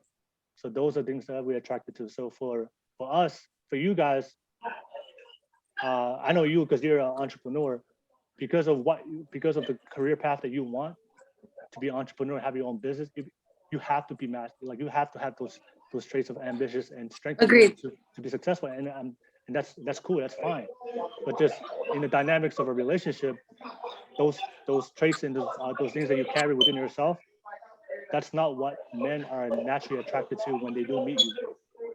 So when they meet you, when we feel masculine energy from you, from those traits, it's a turn off for men. It's not intimidation, it's a turn off for men. The same thing for you guys. If you guys met a man that wasn't masculine, he was very passive, very unconfident, indecisive, very too feminine, then same thing for you guys. You guys we won't be attracted to those men. You guys want a guy to be, you prefer your man to be confident, ambitious. So it's not about intimidation. We're not intimidated by you. It's just it's not sexually attractive to us when a woman has masculine energy. And the same thing for you guys. It's not sexually attractive for a guy if a guy has feminine energy. You want your guy to be that leader, that ambition, to be confident. So that's something I do notice a lot of women today is they do say that, oh, he can't handle me, or you guys are intimidated. I was like, no, I'm not intimidated. I'm not intimidated by you. It's just the energy that you're producing and you're giving out is not what I'm looking for based on my masculine energy. in order for a relationship to work, it has to be like an equal balance of masculine and feminine. So yeah. Oh, I mean, okay, so I hear that, but I guess I also just kind of feel like, I mean, in terms of like, for example, like with myself, like masculine alpha energy, yes, but like I'm also very capable of like being that soft and feminine. So like so is there for like guys? For you, the only way you can bring out your feminine energy, you need to be a guy that's more dominant than you. So when you meet a guy that's more dominant from you, he's more masculine, he's more alpha than you. Because women are naturally, your guys are able to naturally submit to a guy that's more dominant than you. And then and when I say dominant, I don't say in an unhealthy way, toxic way. No, 100%. I hear you. I say in a way that he just comes and lets you know, I'm the man in your life, and this is me, and he just brings that dominant masculine energy. So for a lot of independent women, but the problem with that masculine man is, the more masculine a man is, the more he craves feminine energy. So the type of guy the guy that you're willing to submit to because you're very alpha already, that guy is not attracted to your energy. He's attracted to the more feminine women. Because no, and I agree to that, because I think that for me too, like that's very much a thing where in like I naturally like, and I think that's like also a cultural thing too, right? Where like in a relationship, I do have that expectation that, you know, my significant other is dominant. I'm very much that person of like, in a relationship, I am the caretaker. I am like, I secure the home friend. Like that's who I am. Like, I think I emulate my mother's energy 500%. But like, again, like I said, at the same time, like I was raised to be strong and independent, like when need to be, but then also like, you know, to know when to be submissive and to be soft. And so, yeah, so that makes sense then why that would have been said to me. Have you ever, I don't know if you guys seen this, but have you ever seen women that when they always date the guys that treat them bad, but then with the guys that treat them good, they don't give them time of day? You've seen that? Have you ever seen that? A lot of girls will stay with the bad guys, but they won't date the guys that want to treat them right, but they're attracted to the bad guys. The reason why, well, even though that those guys that want to treat them right, they don't give them no time of day, but they'll go with the guy that's like that's faithful, cheating on them. And the reason why girls go for those bad guys because they have masculine energy. So even though they may be mistreated or not be toxic, but because you as women are naturally attracted to guys with ambition, with confidence, that's why a lot of women will stay with a guy that he may be unfaithful, he maybe won't treat her as bad, but he just did like I said, you're feminine, so you guys are like sexually attracted to those guys. And I think I heard Lote say like, don't you like it when a guy doesn't always agree to everything you do, like he checks you, but not like do you like a guy to just agree with everything, or do you like a guy to be like, hey, if he checks you? No, I don't agree. Yeah, like I want someone that's able to check me because I'm very stubborn, and so if they're able to check me, I'm like, okay. Exactly. So yeah, so but the thing is, the only thing I would say to you both, you guys, that guy that would check you, he doesn't want to deal with that. You'd rather go with a girl that's more feminine and just more compatible and more agreeable. So you're saying that men prefer women who are passive and don't mind being put in the corner? No, we just prefer men or women. We don't mind if you speak up. We don't mind if you voice your opinion, and we have like reciprocated conversations, right? Disagreements is the women that always always causing issues. Like it's always complex.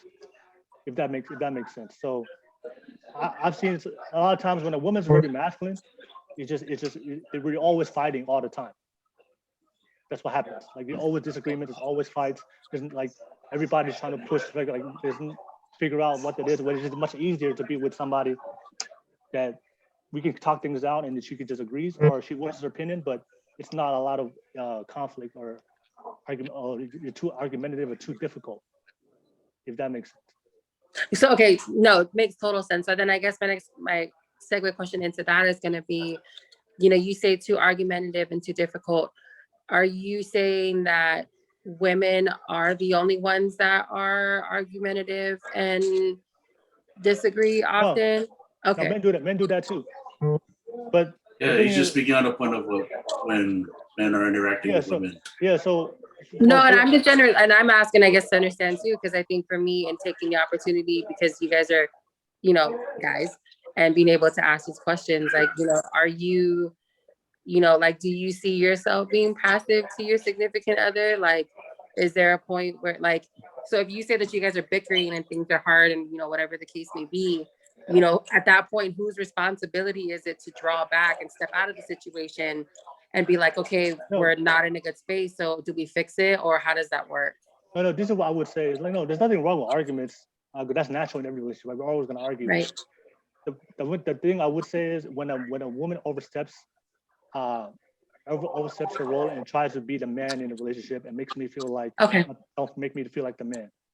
So if she, like, I don't care if we just, I want my woman's input. Like, I want her to talk to me. I want her to, if I'm making a bad decision, I want her input, because we can, you know, two heads are better than one, right? So, but she oversteps her boundary. Like, you know, that's, you know, it makes me feel like I'm not a man. You know what I'm saying? That's when the issue is, because I'm like, I'm not gonna tolerate you making me like I'm the man in the relationship, and don't question my masculinity. Don't question my manhood. Don't make me feel like you question my manhood. That's what I would say. So it's okay to disagree. It's okay to disagree.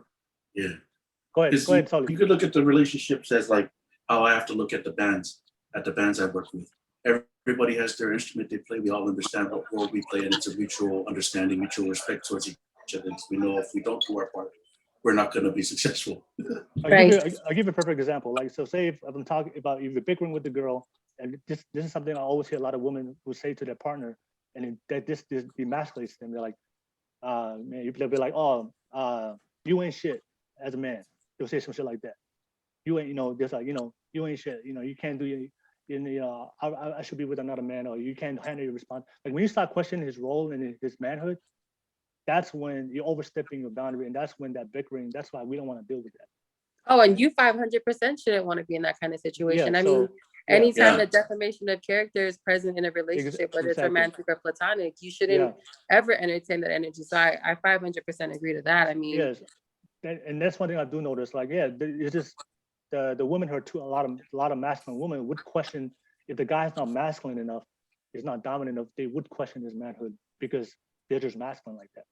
So they have to be able. So if you go dealing with a masculine woman, you have to be dominant in her. If you're not dominant, she's just gonna dominate you, and she's gonna make you feel less than a man. And that's why a lot of men are not attracted to that type of woman.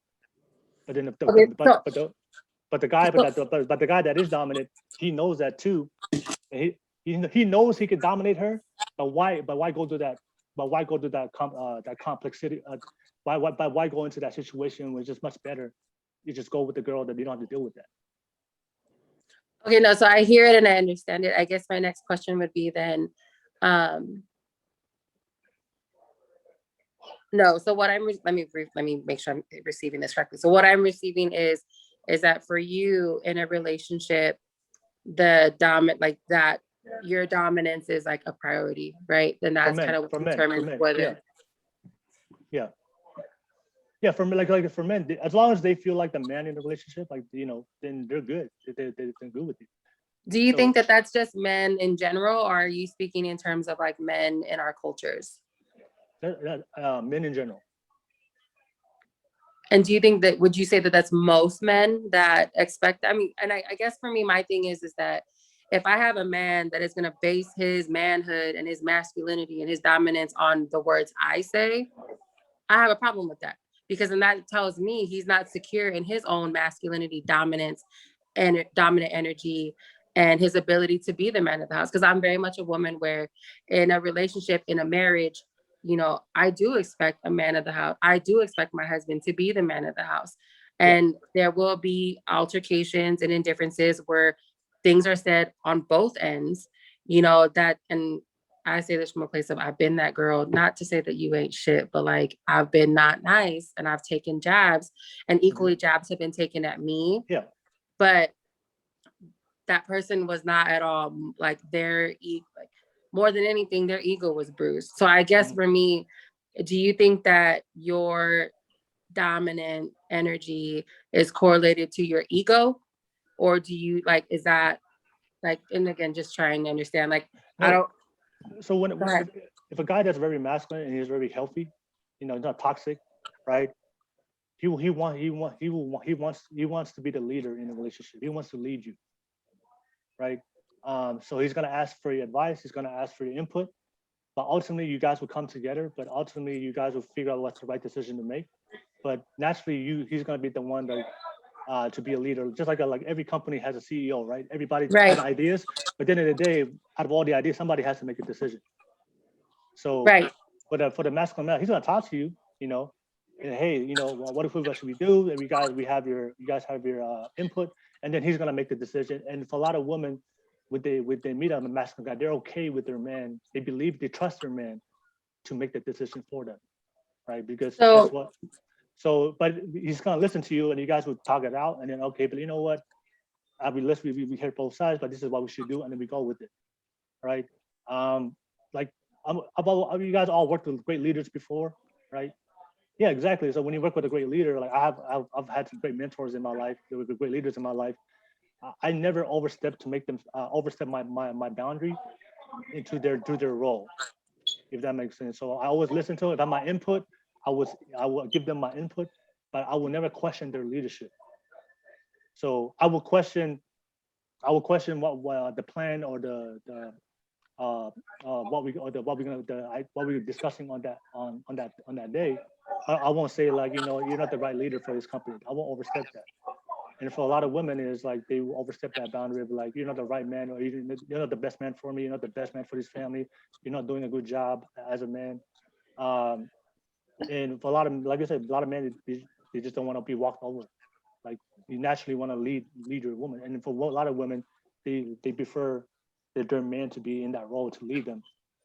And so what is your guys' opinion, the both of you, on a man who craves an equal partnership? Does that make him more feminine? Does that make him less than y'all who are dominant, prefer to be like the lead of the house? Like what is your guys' opinion on a man that wants an equal relationship? What do you mean by equal though? Like if he doesn't like say. Yeah, so like if a man doesn't want to be the dominant but wants a partnership and wants that to like where they're equally like the head of the household and where they do things hand in hand, what do you guys say about a man who believes or wants that? You want to go first, Will? So when you say equal, what do you mean? Like equal responsibility? Or like what do you say? What does that mean? Equal. Yeah, so like we talk about great leader, we talk about man of the house. Yeah. What is your guys' take on a man who doesn't want to be the man of the house, who wants an equal partner, wife to share every decision, like responsibility? And again, this is just me asking, being curious, because I respect and like I value the whole dominant piece. But like, what about a man? Like if y'all had a brother that came in and was like, yo, I'm just looking for a woman that wants to grow with me and like match my energy. What's y'all response to that? I would tell him that I would tell my brother if you're looking for a woman to match his. So you're just saying, okay, you want a guy that's equal as far as like talking things out, decisions, or is that what? Yeah, no, I mean just in general, like he doesn't like. Let's say your brother said, you know, I don't want to be the man of the house. I want a wife who's gonna share the role with me, who's gonna, you know, some days I make decisions, some days she makes decisions. I mean, you know, where the dominant energy in the household is 50-50. Like what is your guys' take on a guy? Well, like I said, if your brother came home and said that's what he wanted, what is your guys' response? Or do you encourage him? Do you tell him no, and why? See, for me, it's like that's the kind of relationship I honestly want, because I understand that I'm really good at a lot of things, but there's parts that I lack in. So if I have a partner, I want to communicate to them. It's like, hey, this is something I know you're really strong at. You take the reins on this one. You let me know what I need to do to be able to help to make this happen. So in that sense, if it's like that, where like I handle everything that I know for sure, I can make sure we're all straight. And I know the parts that I lack that my partner can pick up. Awesome. Go for it. Cool. Yeah, I don't think there's a problem with that. All I'm saying is just like all I'm saying is for me to see for a relationship to work, the man has to be the man and the woman has to be the woman. If that makes sense. Like the man has to be the masculine man. So you guys can still talk things out. But as far as the energy, like he has to be the one that brings the strength and the foundation to the relationship, and the woman has to be the one to bring the care and nurture into the relationship. When the guy is too feminine and when the girl is too masculine, I've never seen that work. I'm like, relationships that never work out. The ones that I see that always work out is the guy, like they're both equal as far as responsibility, decisions. One person can't do this and the other person compensates for that. They work as a team. But the one is masculine, the man is always the masculine guy, and then the woman is always the feminine. And then when you see one has out of the man is too feminine, the woman's too masculine, you just see it. It just never works out because it's just against our very nature. Go ahead, Lote. I feel like so my sister and her husband, so she's my sister. So we're both we have alpha energy. And my sister, I love my brother-in-law. He's so tolerant. My sister's mean, but I see her energy and my brother-in-law lets her be that. And so I've never seen him like hold her back from anything that she does. So I'm hearing this, but if my sister and my brother-in-law ever break up, I will stop believing in love. But when you talk about that masculine energy, my sister is all that. She's all that, and my brother-in-law is just very submissive, but he does what he needs to do to, he lets my sister do her thing, and they've been married. It's going on 12 years now. So I hear he may let her do that in public, but I guarantee you in private, she know what's up. He's the dude. No, and see, I feel I think what matters, does that matter? If it's in public or in private, that masculine energy for. No, for me, she's masculine to other people. It doesn't matter. But what if she's masculine to you in public? Then what you? Yeah, that's what I'm saying. My sister, then what are you doing? Like I said, it really depends on the guy. But like I said, if she's masculine to me in public, but as long as, like I said, at the end of the day, as long as a guy doesn't feel like that you're challenging his manhood. So for every guy, it's different. But as long as a guy doesn't feel like you're challenging his manhood, that you're not his masculinity, then he's gonna stay. He's gonna be cool with this. So they may, like I said, they may have a real relationship, but I guarantee you, your sister at the end of the day, because if a woman is with a guy, you naturally submit to him. So if she's with him and they've been married for how long? 12 years. 12 years. Yeah. I guarantee you she submits to him. So, they have their private moment. I guarantee you they've had that conversation.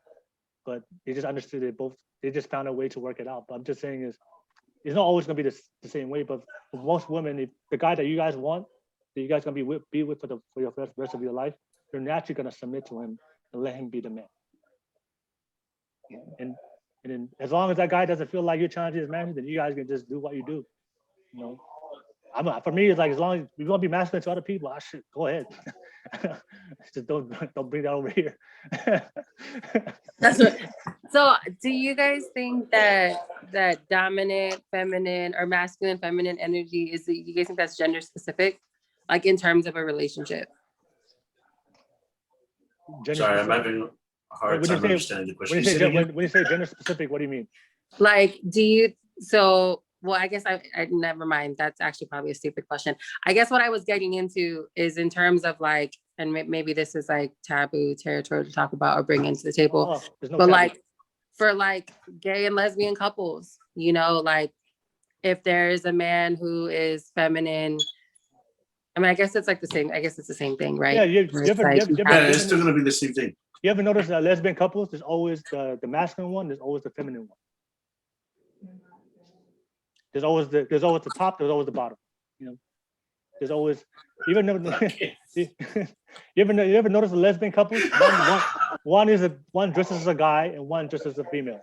That's not always like that. Always, that's not true. not That's always. Not true. Yeah. I'm telling you. Well, I'm just saying is one is masculine. No, If you look you at gotta lesbian remember it's couples, majority. there's always a masculine.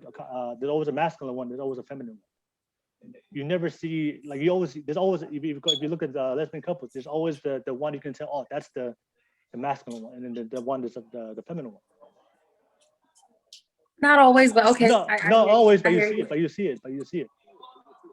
Yeah, Okay. when we're saying things like always and us, we're not saying literally everyone. Yeah, we don't say every the single majority person that we involved, see. like general, like generality. We're just saying in most cases, if you look at lesbian couples, that's why I always say for a relationship to work, there always has to be a balance of masculinity and femininity. Doesn't matter if it's heterosexual, it doesn't matter if it's homosexual, it's always the same. One has to fulfill their role. Because like I said, the masculinity that brings the ambitious, the confidence, the strength, and he's that rock in the relationship, right? That's what the kids need. That's why you see a lot of kids today that don't have to grow up without a dad because they didn't have that masculine stability in their life. They cause a lot of issues when they grow up. But the women, you guys bring the feminine love, the nurturing, the care, unconditional love that a lot of kids need. So kids can feel loved in it. So when we grow up, we need that masculine energy to feel like we're confident in ourselves. That comes from the father, but we also need that love that comes from the mother. That's facts. Why, so Because if you look at it from sports terms, like you can't have more than one captain on the team. Huh? You have two captains on the team. Now everyone's confused. There's always one king to every kingdom. There's always one CEO every company. It's the same thing. There has to be a masculine man, and then there has to be a feminine woman. And I think just today, one of the hardest today's society, we're just pushing women to be more masculine, and we're pushing men to be more feminine. And that's why I see it today, a lot of people are fighting hard to be attracted to each other. So, yeah, Soli, do you have your question? Okay, so why am I still single? Because you didn't ask an actual question. You gave us a riddle from Instagram. So this is the thing. I can. It's real easy why if you're still single, right? All you have to do if you want to find out why you're still single, all you have to do is look at, if you're honest with yourself. Stop eating. Look at the type of man. What type of man do you want, right? What, like, you guys? I guarantee you, both of you guys have an image of like your perfect man, your dream guy that you guys would love to date. I actually think I'm talking to him. I'm not totally single, so I. Oh, okay. So you're talking. Okay.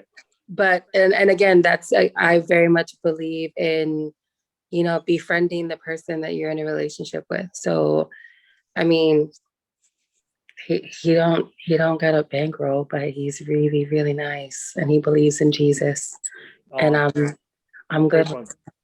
Please no, yes, because I know I'm an alpha energy, and I know I'm intense. One, it's crazy because, Lote, you shared about your sister and your brother-in-law. Like, my parents are kind of the same way, right? Like, my mom is an alpha, and my dad, like I said, he's a man of very little words, but like, she's very submissive to him. And like, we'll make jokes about how she wears the pants in the relationship. She gets hella mad because she's like, no, your dad does.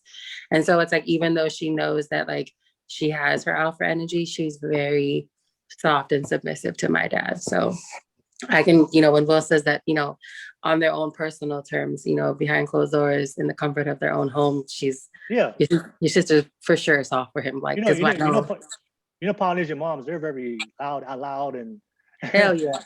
They run the house, and they we know how it is. They run the house and everything. I'm just saying is behind closed doors, she submits to them. No, I agree to that, because my mom is a testament to that. And I love that. I think that's a beautiful, where it's like he lets her be, and loves her for who she is, and she holds down the fort, but he's the breadwinner and he takes care of us, and, and he's never not been that. So. Yeah, I just think one of the problems a lot of women, the modern women today, is like they don't want to submit because in their mind submitting is like weak. It's like it's empowering. You're not an empowered woman if you submit to a man.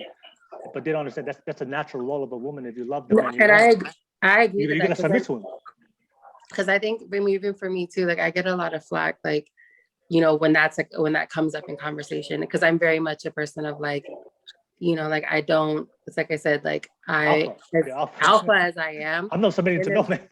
Yeah, no, but like in a relationship, like I am very, like I'm soft, and I know when to, when to turn that on, and like when to, be submissive and to be soft. And so it's like, but I will do that. I've learned in my experiences that rather than doing that for every single relationship, every single time, to make sure that, I make the person earn it. Because for me, being submissive is me being vulnerable, and that subjects me to a lot of, possibly getting hurt or whatever the case may be. However, if he's someone that makes me feel safe and makes me feel respected, then I have no problem. Like, being like, okay, it's you. That's okay.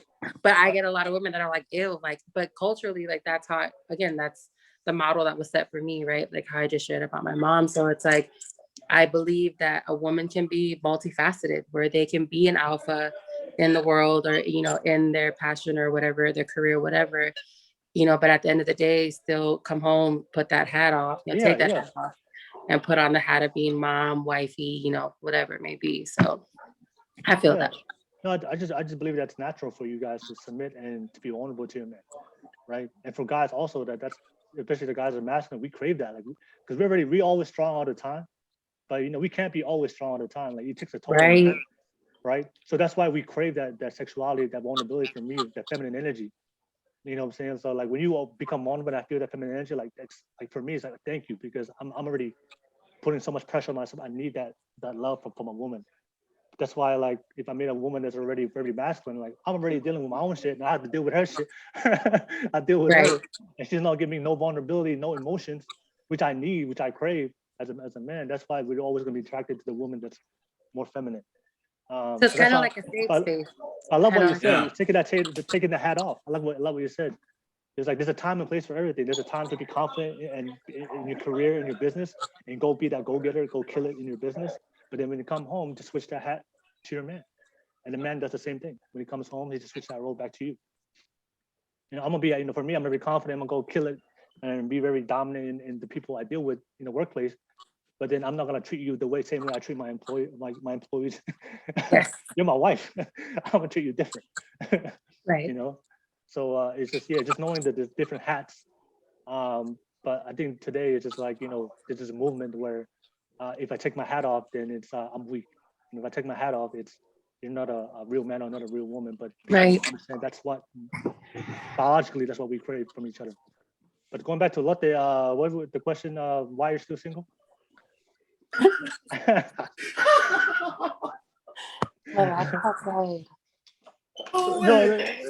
I think we answered that already, so I think we're good. No, let me ask you, Lote. No, you try to answer it yourself. Yeah, you try to answer it yourself. So I mean, Lote, like, what's the guy that you want? Like, name me some characteristics. Like, let's make it easier. Let's create it. Let's do on Madden, we do a create a player.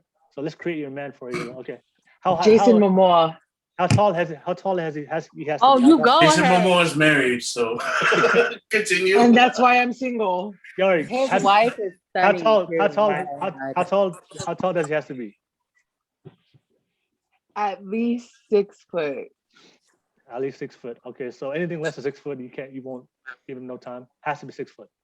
How tall are you? How tall are you? I'm 5'7".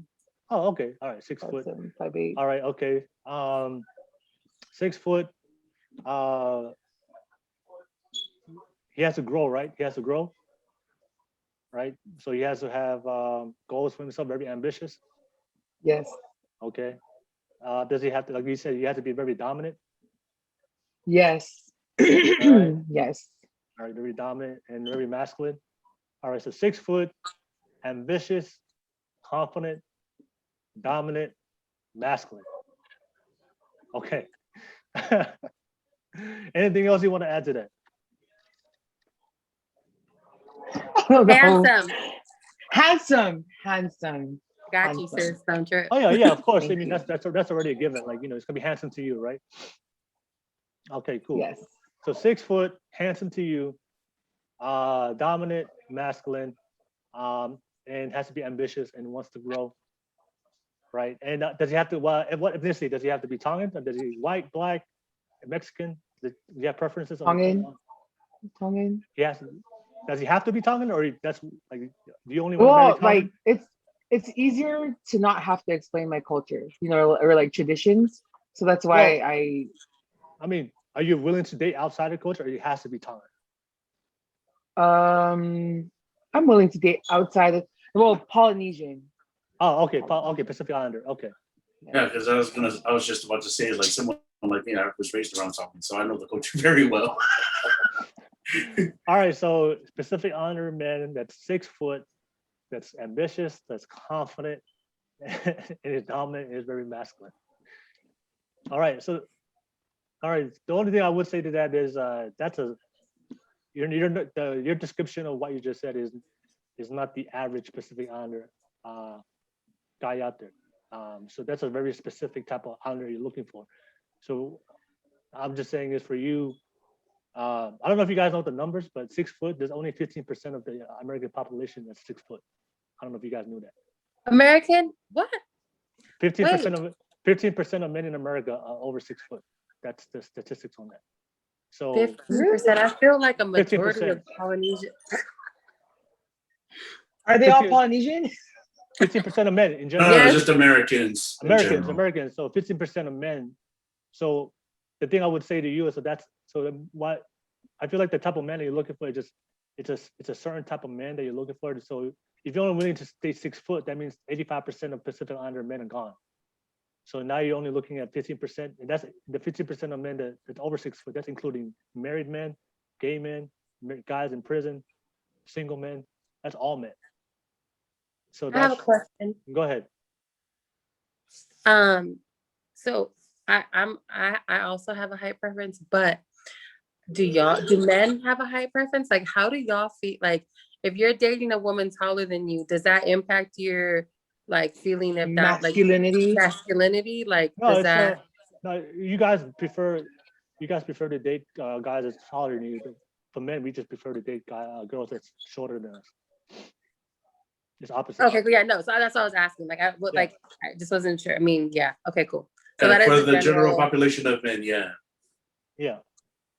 So you want a Pacific Islander guy that's that there's only 15% of them exist, and out of that 15%, he has to be confident, he has to be ambitious, has to be a lot of growth, and he has to be very masculine and very dominant. So all I'm saying is that with the word I would say is that guy the specific guy you're looking for is it in my DMs? No, unrealistic. We both in that Definitely 15% range, though. So shoot. Yes, I'll be in that same bracket because I'm tall too, so I feel that. yeah. So yeah, I think one of the problems today with a lot of modern day dating is a lot of men and women. I mean, I think women you guys have more standards than men, but the more the standards you have, the more you have, it just eliminates a lot of the people in your dating pool. So that means only a small percentage of people that you're looking for, instead of just dating any type of guy out there or any type of woman out there, and see if that works out for you. That means you only got 15% of men to weed through, sis. So you good. We're gonna go through it real quick. Like next. I think we all should have standards, but I just feel like it's like saying like you only will date 6 foot, but if a guy's like 5'10", 5'11", 5'9", and can give you the world, everything you look for, but he just happens to be like 5'8", but he's ambitious, masculine, dominant, and grows, but he happens to be 5'8". You know, I think one of the biggest problem is when we have these standards, the reality is you're not gonna meet a guy or a woman that has all your standards. Like everybody is gonna have a flaw. Like everybody has flaws and has imperfections. So I do notice a lot of men and women today, they just want a guy that has everything in their list, but that's not reality, because like you're not gonna meet somebody that has everything. You're gonna have to meet somebody that has 80% of it, 70%. There's one of those two things has to be, like you have to be willing to compromise. Whatever it's height, whatever it's ambitious, whatever it's dominant, something you have to compromise. You can't have all of it. And then I do see a lot of women, they keep to that, they just keep to it until you get older and it become too late. And then once they get older, then they start compromising. But then you're like 40 or 50, and then it's rough out there. I'm probably gonna be that. We're gonna be in it together. I was just gonna say that one of the funniest things that I ever heard a woman say was, "No, I can't date anybody if I put on heels and then I'm taller than them." I was like, "What? You put on shoes? You put on shoes that make you taller than your man? Now all of a sudden he's disqualified." See, that's a What little the petty. hell? Come on. That there. I mean, cause yeah, no. That's, Maybe, Lote, let me ask you this: how many times have you met a guy that met all your standards?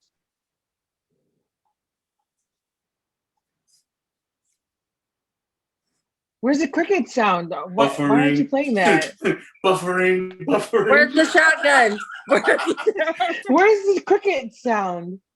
Yeah. Womp womp. Like how many? Let me ask you: Womp. how many times have you met a guy that met all your standards? None. I feel like I haven't, but But you don't notice how unrealistic that is. Like there's this guy that you want. You're 33, but you have never met him ever, but you're still holding on to that notion that eventually you're gonna meet him. You don't notice that how kind of like that's not reality. yes, I realize that. Okay. If you would have met him, Unfortunately. if you were just attracted to that type of guy, that was like, oh, okay, go ahead. I mean, that makes sense. It's logical. But if you've never met that guy that has that list that you want, and you never met that guy your whole life, then what is the probability of you ever going to meet that guy? I don't think the probability is going to be high. So What if I did meet him, but like they're now my best friend? so you got friend zone? Is that sad? Is that sad? Did you get friend zone? If you made him your best friend, then that's your problem. Oh no, I'm I mean, if you're best friends, did they friend zone you? no. How could somebody like friend zone? So, guy, let me just ask this question. Yeah. So, say for example, like you were talking to a female, and that you could tell that female wanted to be in a relationship with you, and you told them you not right now. Does that mean they're not interested? Yeah, that's friend zone. Yeah. And so, even if you stay with them for like the longest time, it's just going to be a friendship. Yeah, because when you're sexually Basically. attracted to somebody, nothing's going to stop you from being with them, right? What if there is that sexual attention, but it just doesn't happen, like because you stop it, like like me as a female. Say for example, me, like I don't let it get that far, but there is sexual tension.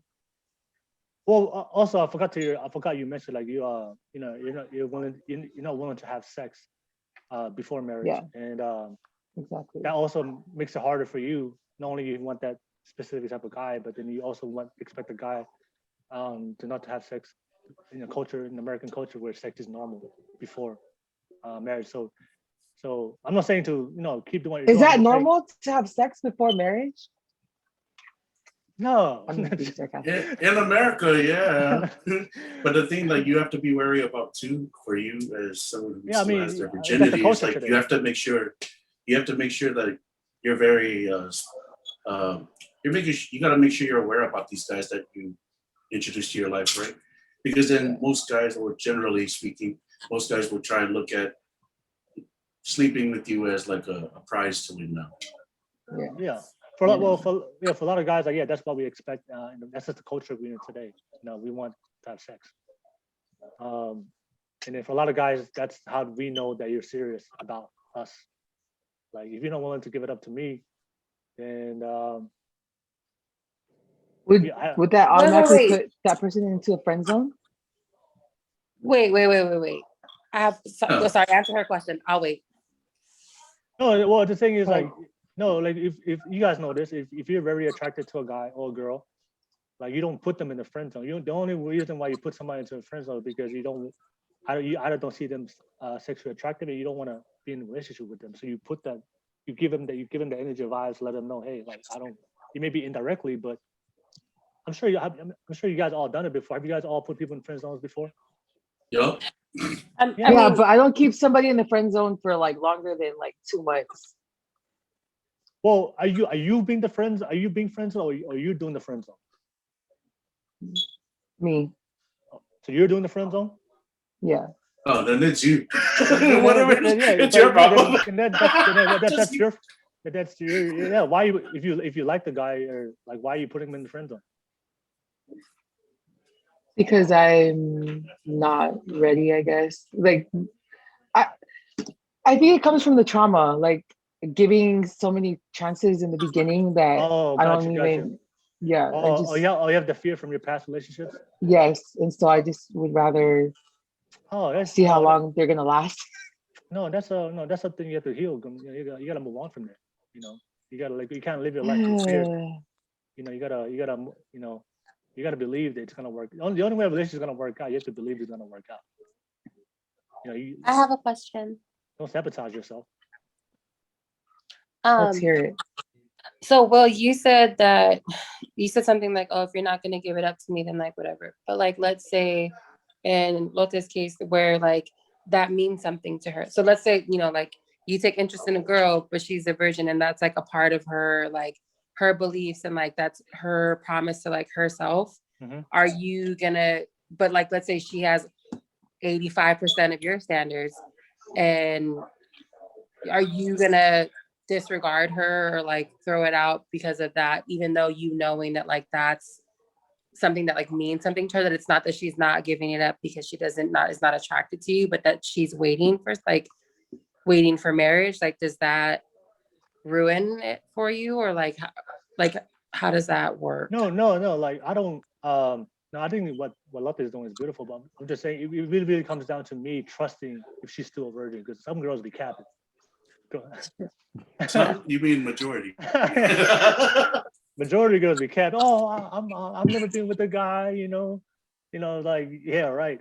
But I'm saying it really depends on, based on my interaction with her, me and her talking, and then me feeling her out, and then if I really believe that she's a virgin, and she that's important to her, into her faith, I totally respect her. Actually, I like that. Oh, okay, it shows me that she's committed to something, and because I do believe sex is something special you share with your partner. But I'm very skeptical for a lot of women today to tell me that, oh, I'm a virgin. I know, I get that a lot. I'm not gonna be a dummy I get where that you a guys lot. deny me and go sleep with somebody else behind my back. Like, so, but yeah, if I trust, if I do believe you, yeah, it doesn't deter me from you. Actually, honestly, it will actually attract me more to you. Yeah, You know. because like for me, for instance, I'd be like, "Oh, snap! You got standards, you got morals, Oh, hell yeah!" Yeah. Oh shit! Right. I'm gonna be the first one. Let's go. I mean, that's yeah. But yeah. If I totally believe, if a girl tells me that, and I totally believe her. Oh yeah, that's gonna be a major attraction. He said, "We're getting married." That's We're getting married tonight. Where's the pastor? First and last. Let's go. We are I'm going done to Reno. Sorry guys, I'm done with the dating show. I have retired from the dating game.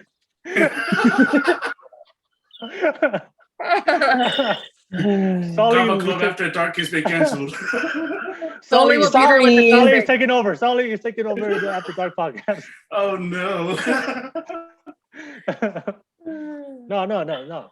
As long as I believe, that's your question. No, as long as I believe it, as long as I believe you, you convince me, I'm cool. Cool. Yeah, that's, I think, yeah. But yeah, any other questions for you guys? Any some spicy questions? Some questions you want to hold back? I know you got some spicy questions. I know you got a spicy question. Put it on the table. Yeah. I'm ready. Because that'll get the Wait, spiciness. Soli hasn't asked a question all night. Come on, Soli. This is facts. He has not. Hey, I've been asking questions. Okay. No, you just added on questions to our questions. But you need to ask us your own personal question. What do you want to know? Come on, Soli. It's hard to ask questions just because like because of what I do for a living, I'm surrounded by a lot of people all the time. So I've like observed a lot of the stuff happening. So I'm just like, it's either I observed a lot of it happening or I experienced it myself. So like questions I really don't have many. What a question Or if any. we do hear? What questions you do hear that men commonly ask? And men commonly ask? Yeah, like when you have your Oh shoot. I hear all the time, well, does size matter? And Can answer that question for you. Majority of the women that I hear respond back to these guys during like shows, concerts, studio sessions, all of them say, yeah. Hell yeah. Are you talking like size t-shirt or like I'm just kidding. No, size punky, yeah. Size No, 10, big yeah. Does the size of the gun matter or what? Or just how loud it bangs, eh?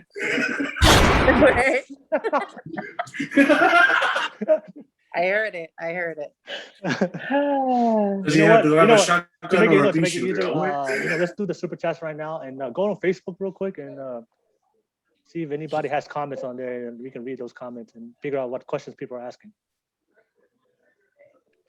So go on Facebook real quick. I've been responding. Well, I just seen a couple of things that I was like just saying. Well, but I don't see any. Oh, snaps. Wait a minute. I see 50 comments. Oh, damn. Yeah, hold on. Wait a minute. Oh, see, all these women, they chose the doctor. See, told you. Generally speaking. I told you. It's all said the doctor. If everything is equal, you're going to pick the doctor. I only see 2, 4, 5. I only see 5 comments on here, so I don't know if I'm missing. I see 50. 50 comments. That's because Natasha's replying to all of them. Listen, I only replied to 2. Chill out, Soli. Oh shoot! Like, yeah, how are the kids? I'm scared to read the comments. What did they say, Natasha? I see Edward Lomovi said it's not 50-50. It's got to be 100-100. We all gonna have our bad days, but it takes that true love to see and recognize and then step up and fill in the gaps. And that goes both ways. Amen. I feel that. Oh, that's good. That was Hey, real. Soli, Los Salines says stop drinking. If I know her, then. Right. And then, Lote, the meme that you questioned earlier, Renita Fafito said the one he lies to is who he loves. You know what? I'm not even mad at that, though. I low-key feel that.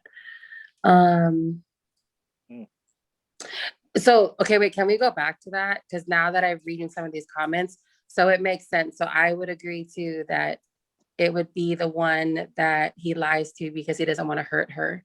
And the one that he tells the truth to, if it's bad news, he's not going to care about because he doesn't care if he hurts her. So it's the one he lies to that he loves. I agree with that. Okay. Well, okay. Like I say, it's all contextual. It's all contextual. It depends on 100%. Yeah, for me, it depends on what the lie is. Yeah, exactly. Like Kava. Is he admitting to the relationship to? Yeah, did you guys see that? To the one he loves. Did you guys see that video of the New Zealand fight Kava? A Kalapu in New Zealand? No, I don't think so. Oh yeah. It's been going viral. Oh, I might. What is it? It was this guy that was it was this Kava Club in New Zealand, and the members were you know what a doa is? You know what a doa is, Natasha? Yeah. Yes. The girl that serves the drink. Yeah. Oh yeah. The club members in New Zealand were eating her out during the Kava session, and somebody recorded it. And then it's been going viral and. Well, I'm so happy that my social media platforms are sanctified and blessed because I ain't seen that. Same. So we're good. Oh my goodness. That was awful. And they took turns, so they all ate her out in turns. Which, oh my God, that was disgusting. So yeah. So okay, so a little bit mind blown because I feel like, and people who are not poly are gonna probably have something to say about this. In American culture, right? That wouldn't be something that would be foreign to the American culture, right? Like, but I feel like in our culture, where like Polynesians, Asian people in general, like honor their women. That's wild. Like I'm literally a little bit sick. I'm a little nauseated to know that that's something that not only happened, but that it was also filmed. Like that's awful. Oh, that's gross. Oh gosh. And it's going viral. Like, yeah, it was going viral. It was going viral. Oh my gosh. No. Yeah, but let's be honest. Some of the, well, you probably already know, man. There's probably a hella kalakus you've seen, or I know I've seen some that had that vibe where stuff like that was happening. I mean, no, and I'm not saying that it's stuff that doesn't occur. I'm just saying that, like, man, it's one thing to like. I've seen it, but I haven't seen it go that far. That's all I would say. Yeah. She's just. That's like that. But that's like that one Palangi girl that was all over the news over here in the States, right?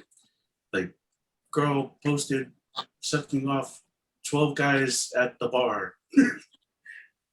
I don't know what y'all have on y'all social media platforms. No, this was the news. This was the regular news. I'm joking. This was the regular news, and it was on there. It was like, what was the title? What was the title? Cannot. But this was on the everyday news, and I was like, why is this? Damn. Okay. Oh man. Crazy. So 12 people, huh? Yep. Okay. Hey, same someone bar, said same place, same night. Hey, someone said on here that guys, Keone, I'm gonna rip this name. It's K1. No, it's Keone. Said guys want things easy. Men, I saw gentlemen, that one. thoughts? No, we don't want. I think the word is not easy. I think the word is we don't want complexity. That's the word. So I don't mind. I like a woman that can challenge me and she challenge me, but I don't want her to make my life complex. Where we're just battling, we're just arguing. That's what I would say to that. Like, Kayone, let me rephrase your statement. When it's too, I mean, nobody wants somebody that's just everything's easy and there's no like spice, there's no in the relationship, everything is just like what's that word? It's just so monotone. It's so boring, everything's just boring. Yeah, you don't want to. I mean, nobody wants. Who said bland? You've been in the States too long. Right, bland, right? I love the word bland. I use it. I mean, I don't want my woman just being bland and being boring and just agree to everything everything I do, everything I say. I like discourse, I like challenge, but as long as we don't complicate each other's lives and make it too complex, that's how I would say to that question. Yeah, and he should have wrote "Low Lives Like It Easy." Just kidding. I don't know, if you want to keep it real, like guys, like we just want peace. We just want peace. We just let us let us do what we do.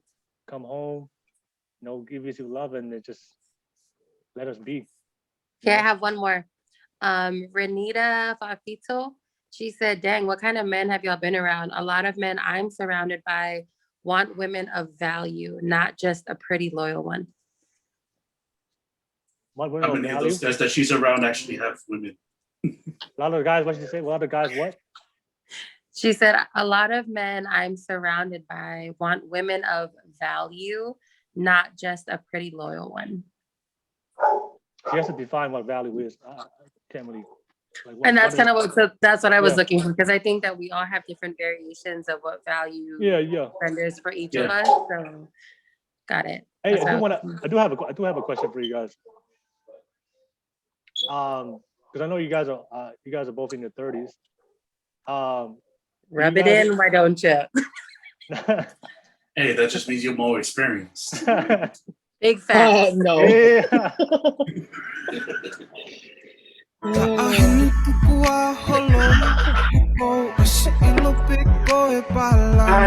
Stop. Thank Stop you. Thank you for saying that. Stop lying. No, yeah, no, I want to ask you, do you guys worry about, as you like, is there a specific date? No, sorry, not specific date. Is there a specific age that you are worried about of reaching, that you don't want to be single if you reach that age? So they like, do you guys, I know you guys all have standards now, but as you get older, do you feel like, you know what, is there gonna be a moment in time that you feel as you get older that you're gonna change of what you look for in a man and just go with any man? Because I do notice that with a lot of women, is like they'll have standards now, but then as they get older, then they'll eventually drop it. So for you, do you guys have a time? You know, I'll look for this man. I won't give up on my dream guy for this amount of time, but then at maybe 45, I'm gonna give it up and just marry Sione. You know. As soon as I turn 35 and I'm not married, I'm gonna have a baby outside of wedlock, and I'm calling it a day. I just want babies. Like, I just want a baby to carry on my, like, so that I will have posterity in this world. But I'm not like, if I'm not married by the time I'm 35, I just want babies. Yeah. 35. Yeah. So 35 for you. Okay. So you got 2 more years. All right. Mm-hmm. What about you, Natasha? So I feel like I spent a majority of my younger years not having standards and not having expectations in terms of like what I deserved in a partner. So I am very comfortable in my space of standards. I also too, like, my mom is a young mom. Like, she had me young, and by the time she was 28, she had all of us. And so for me, in my head as a kid growing up, like, my timeline was supposed to correlate with hers.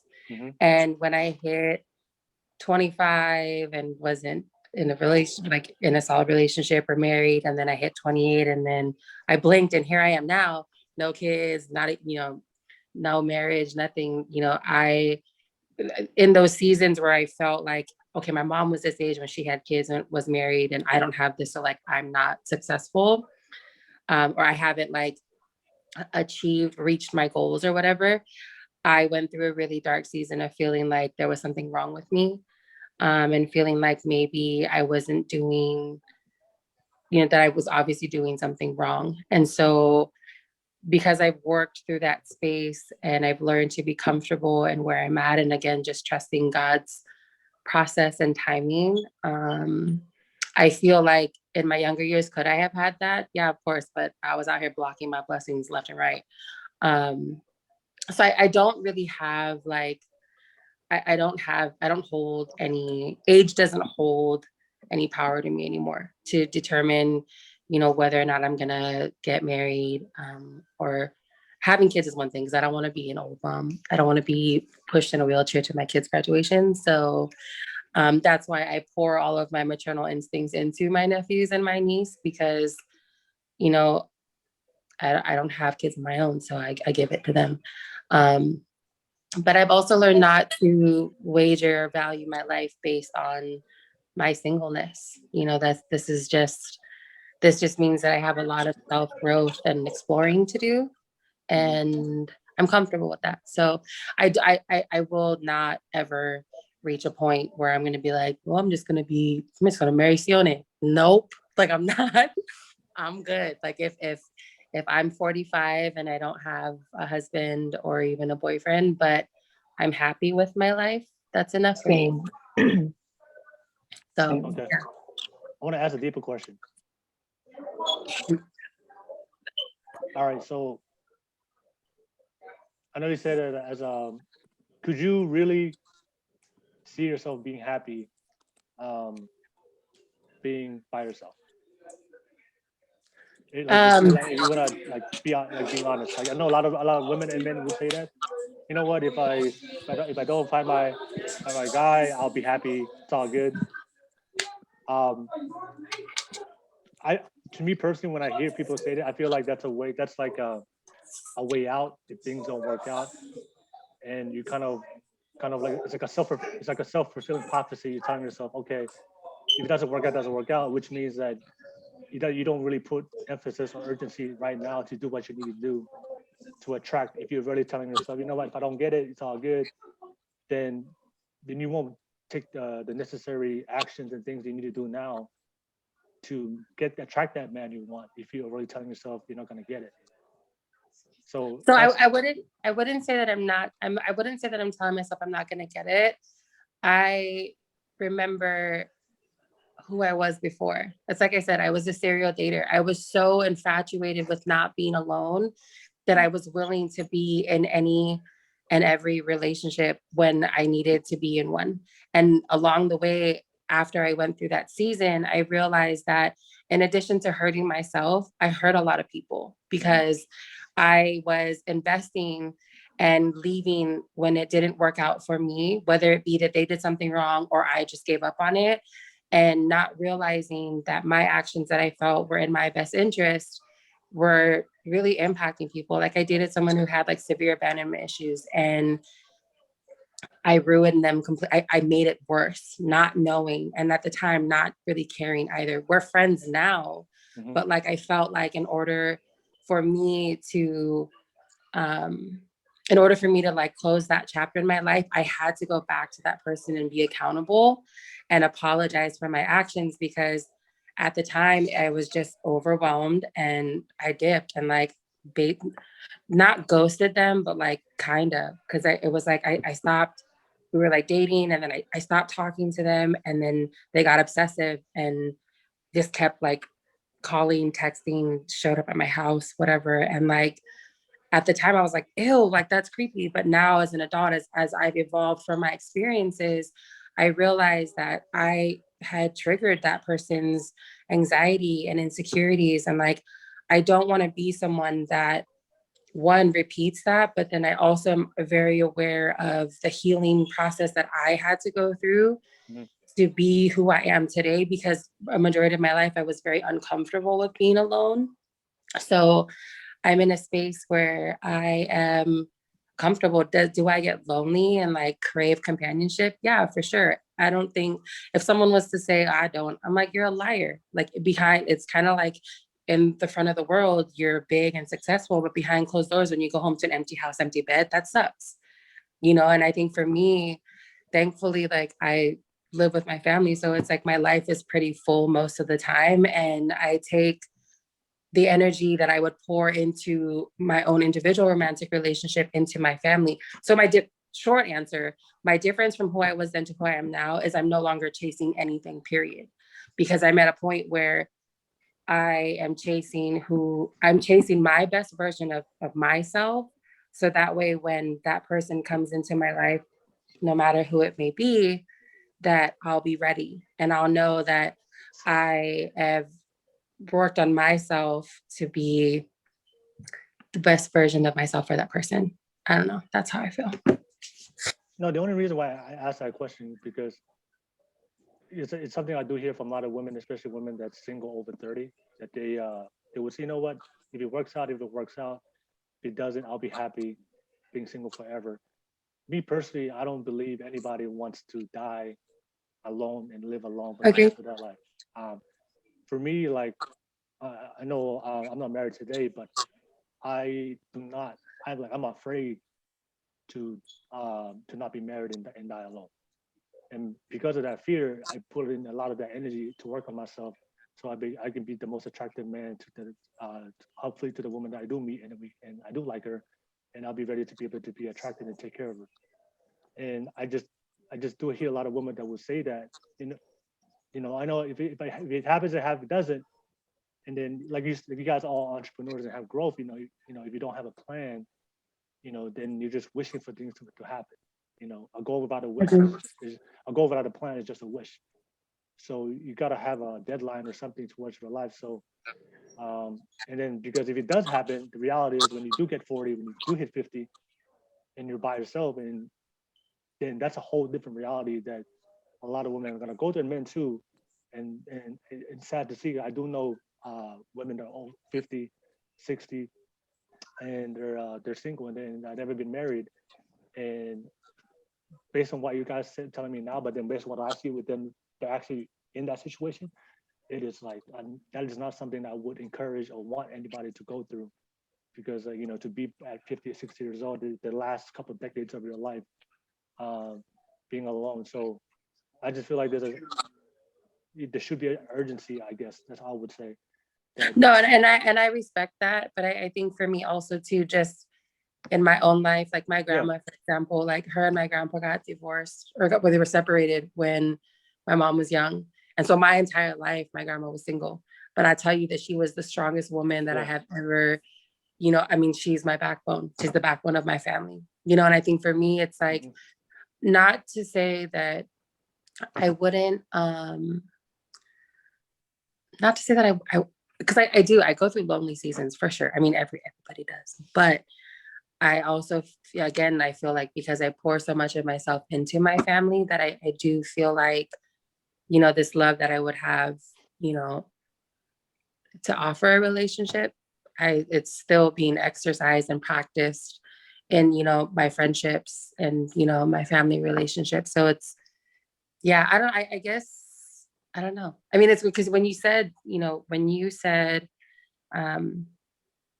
know, like chasing, you know, like the man that you want, like, I guess for me, like I'm the type of woman where that's where that dominance comes in, right? Where like I need him to initiate that. And like if he shows interest and, you know, whatever, like I as long as I'm interested too, then, you know, then it'll work out. But yeah, I mean, I don't know. I'm currently in a space right now where I am okay. But then it's like you said, when you put the whole like 40, 50, and you know what my biggest fear is, speaking of, you know, your fear of like dying alone, I'm afraid of living without my partner. Like I see old people in restaurants eating alone and it makes me really sad because it just makes me wonder, like, you know, like how they say statistics where like when you're with someone for so long and like your spouse dies, it's like not too long after that you pass to the broken heart. That terrifies me. Like I can't even imagine, and I'm sensitive, I'm a crybaby, so like I can't even imagine, like I get emotional over Disney movies. Don't judge me, but judge me, I don't care. But it's like makes sense.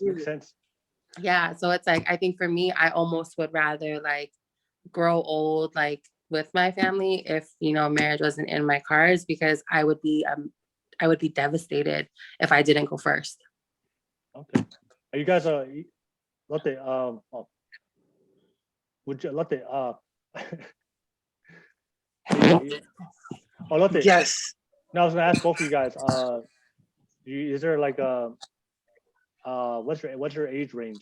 Do you guys dating? Does it matter how old the guy is or how young the guy is? Don't ask that question. Over the age of 18? Oh, we're in the same age bracket. Just be legal. We're in the same bracket. Age bracket. Okay. Oh, shit. So yeah, what is it? Yeah, you guys, what's the oldest that you want to date? Or at this point of your life, it doesn't matter. Your grandpas, it doesn't matter. Okay, I don't want a grandpa. No. I for surely don't want a grandpa. Sorry guys, I'm looking. Hey, there'll be some, you know, some good looking. Unless grandpa got money. Listen, Lote, I'm gonna need you to take that back. Take that back. Hey, so yeah, so how old? Just kidding. No, she's not taking it back. She means that. No, I took it back. Nah. It's too late. I honestly, like I said, like I just want someone that's willing to grow with me. And so whatever age they may be, like I was judgmental at first, but yeah, now I just don't care. What's the oldest somebody ever approached you? The guy that I dated for 9 years was 7 years older than me. So okay. But even like even today, like what's the oldest the guy tried to talk to you? Like how old is? Oh, like are you talking about the old men that are married on Facebook that like always just randomly hits random girls up? Sure. Yeah, that or if up in real life. Like what's the oldest guy that tried to holler at you? Like 40s. 40s? But for you, it doesn't matter if it's 40, 50. No, I don't want. They either have to be my age or less. Maybe a year older. Maybe Yeah, but other than that, I don't want anybody way older than me. Oh, okay. All right. What about you, Yeah. Natasha? No comment. Oh, you have to answer. You can't plead the fifth here. I why not? I get one card. Do I not get one pass? No comment. No. No comment means 18 plus. That's what no comment means. The no comment I don't card know only about comes with 18. 4 shots, so you have to take 4 No, shots okay. if you want the no comment. I feel like because I look younger than I am, that I always get a lot of like younger guys. And not, I mean, no shade. I just like you're still in college, live your life, you know? Yeah, but he wants to live his life with you. I'm old. Like, you know, you got all the options and all the life. Wait, do you guys get the most amount of traction with guys that are younger or guys that's older? Mines are younger. Same. Younger? And then it's like the guys that are older, they're like my dad older. And I'm cool. It's like creepy. It's weird for me. No, thank you. I feel like everybody my age, they're all married, trying to cheat, or single with kids, or just no ambition. And I feel like all of the guys that are my age and like in my group are all married, kids. Yeah. And Yeah. that's cool. So if you met a guy that's in your age and then he wasn't, you guys are skeptical about that? If you met a guy that you're attracted to and he's your age, you're like, why are you single? Is that what? No, Yeah, I think that too. I would be stoked. Yeah. Yeah. Yes. Because You wouldn't trust then it. You wouldn't trust it. No, because then I that's wouldn't just me trust not him. I'd be like, trusting why I'm single. Like, I'm not gonna judge him because we're the same age and I'm single too. So who am I to say why are you single? Like, no. If you're single, I'm single. Let's have a party. Let's take shots. I'm just saying. Guys. So have you guys ever met guys that's your age that's single? Yes. And what happened with that? no, I don't think I have. We're homies. Friend zone. Oh, damn. Friend Well, zone. you know what is crazy? Hell no. To the no, no, no, no. Hell to the no. Hell to the no. You didn't let me finish. I'm always the one getting friend zoned. Oh, you got friend zone. Okay. Yeah, I mean, and that's okay. Like, That's fine. That's fine. it's my alpha energy. Maybe. Maybe. And you, Lote, Probably not, but Lote, you never met a guy. Wait, you're Mormon, right? Are there Mormon guys in the church that's in your ward or in your? Well, maybe if I went to church, like. sis, Well, it's time to go to church. honesty is the best policy. Yeah, maybe if I went It's to time church. to go back to the singles board. Why I say? Oh my gosh. I'm gonna have to go to the SA because I'm not Y anymore. Oh shoot. Yeah. So do you guys? So you've met somebody. You've never met guys that's your age that are single. Everybody is going through something. Oh, okay. Pretty much. Oh, Yeah. man. All right. So yeah, if you guys are watching this and we got some single people right now. Watching this and you don't have kids, not this looking. We got one that has no kids and one that's still a virgin. So he. Oh man. So I didn't realize definitely. it was a Tinder advertisement. Oh yeah, it is And we're Oh, sponsored by Starbucks. No, I'm just kidding. We're not. Hey, but Starbucks, if you watching, now you better know. Send some people to the Kava Club after dark. Okay? No, for real. Oh man. Okay. And then do you guys do dating apps? No dating apps? No? Hell no. No, trust me. My messenger gets all the action, but I don't care to respond to that. Okay. Do you guys do long distance or short distance? It has to be short. You have to see that person. I've done both. Yeah, it's both. Like I don't mind. As long as like the commitment's there, I don't care. Like I'm good. Same. I like my space too, so I'm like weird. I want hugs and kisses, but then I don't. Like I'm just like, yeah, I'm weird. Lived in the same city as you, but like, come hug me. Okay, cool. Yeah, like they'll probably live in the same city as me, and I'll never see them. Talking about, hey, what time are you going home? Leave before my brothers come home and make fun of you. Oh no, for real. Wait, so For how And do then you, when you leave, wait, they'll make fun of me. guys, what about y'all? Y'all short distance, long distance? What's the Yeah. Are y'all on dating Mine for apps? me is long. Are you on dating apps, Will? Because Soli said he's not. No, I'm not Hell dating no. apps. No, I'm not dating apps. I have met people through IG and through Snapchat, but I don't do dating apps. I have to see you. Yeah, I don't want to be catfished. I feel that. Been Yeah. there, done that. Not fun. So yeah, for me, that's why I know if this is the person I want to be with, just I gotta meet you, talk to you, communicate, see your vibes, see how things are, and then I can't do the talking stage thing. No, I can't do that. I think it's Wait. So when you say you can't do the talking stage, is it like you meet a girl and you guys have a mutual attraction, so you just date her off top? no. I have to meet you and Oh, like, got go it. out, go Okay, out, got go out. Let's go out. And get to know Interact. each other. Got it. Yeah, not Yeah. the call and text thing. Not the text for like a couple weeks, a month, not even. Hey, each other. yeah, wait. So with that, if a guy just spends his time texting you and doesn't bother to call you, like what is that? Is it just like, but they text you every single day? Oh, you know what that means? Well, if a guy is texting, if your guy's texting or calling you, you do understand today's dating culture, where everybody's texting multiple people. So, Oh, Okay, so don't say that. Don't say no, that's that. how that's the thing is everybody's everybody's texting to multiple people. We only give our attention and time to the person we want the most. So if somebody's only give you partial time, then you're just another option in their roster, in their list of people they talk to or they text. Okay. so like, oh, go ahead. No, I'm following. I'm waiting. Go ahead, continue, because I'm following behind that. I have questions. No, and so like, Yeah. so if there's the texting, right? There's Yeah. texting, and then you ask for phone calls, and then they give you that phone call, and then is it like just that phone call just so you would stop asking, and then they're just gonna No, they give you enough to be around.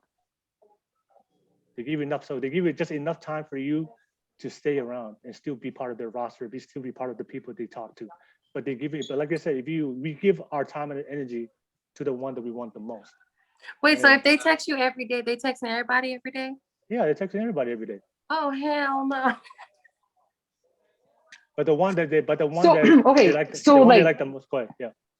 no, so like so does that mean they have to call you every day, or like it has to be multiple conversations in order to like show interest? Like what shows interest? Like aside from like text conversations like daily, what lets me know as like say the receiver that I'm the main, like the one that they really are attentive or the one that they really want?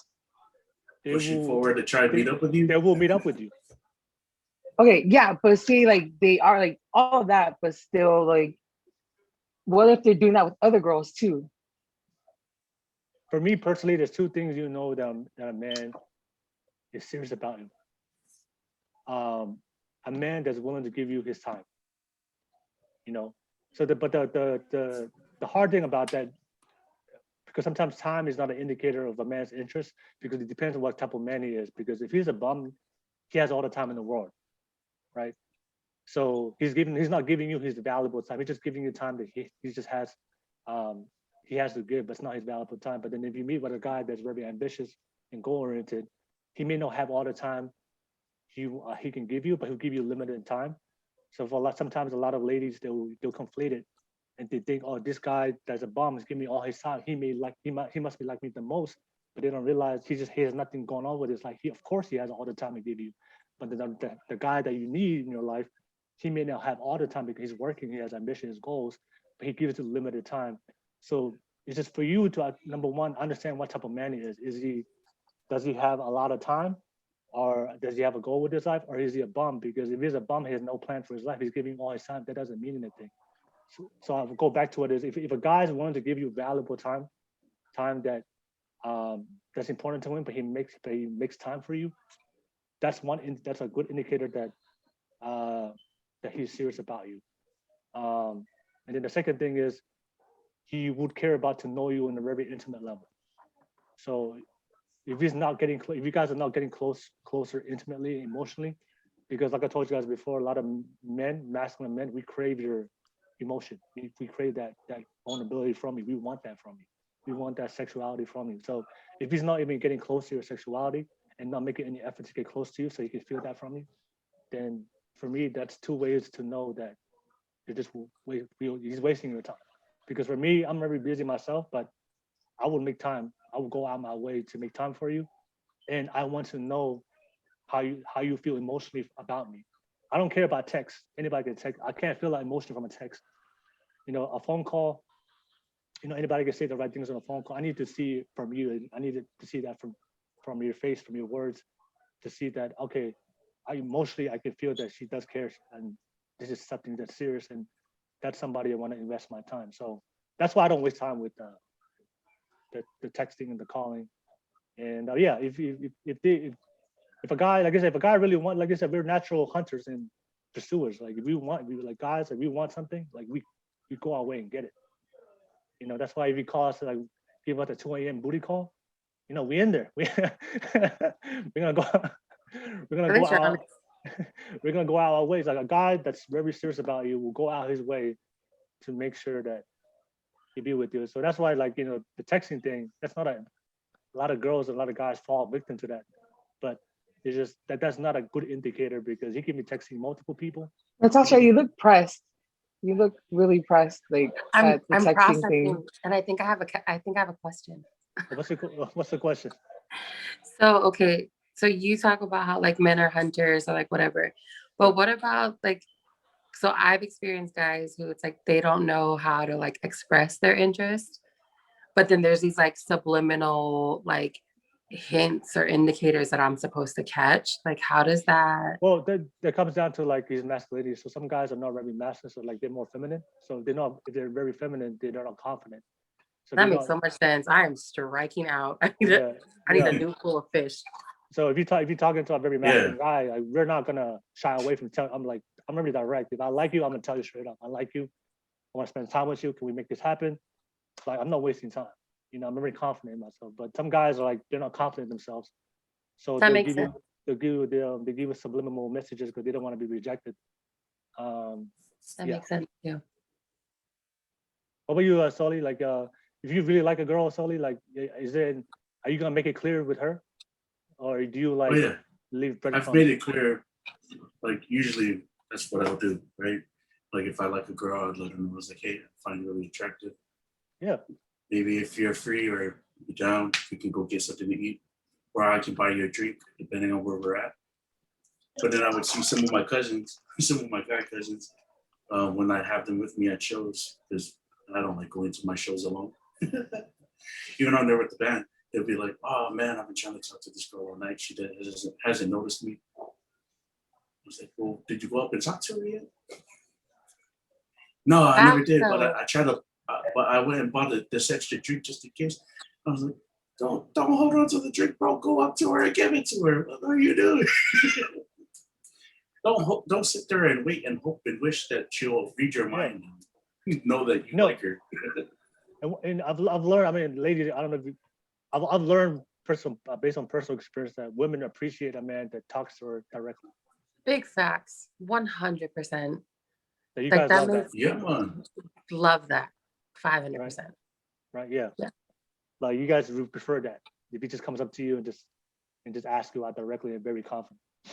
Yeah, well, because then it's like I think at that point it eliminates the awkward air, right? Yeah, the doubt. Yeah. Because then it can either be like either we gonna hit it off or we ain't. Period. Yeah, so if you come at me and I'm gonna tell you, no, we good.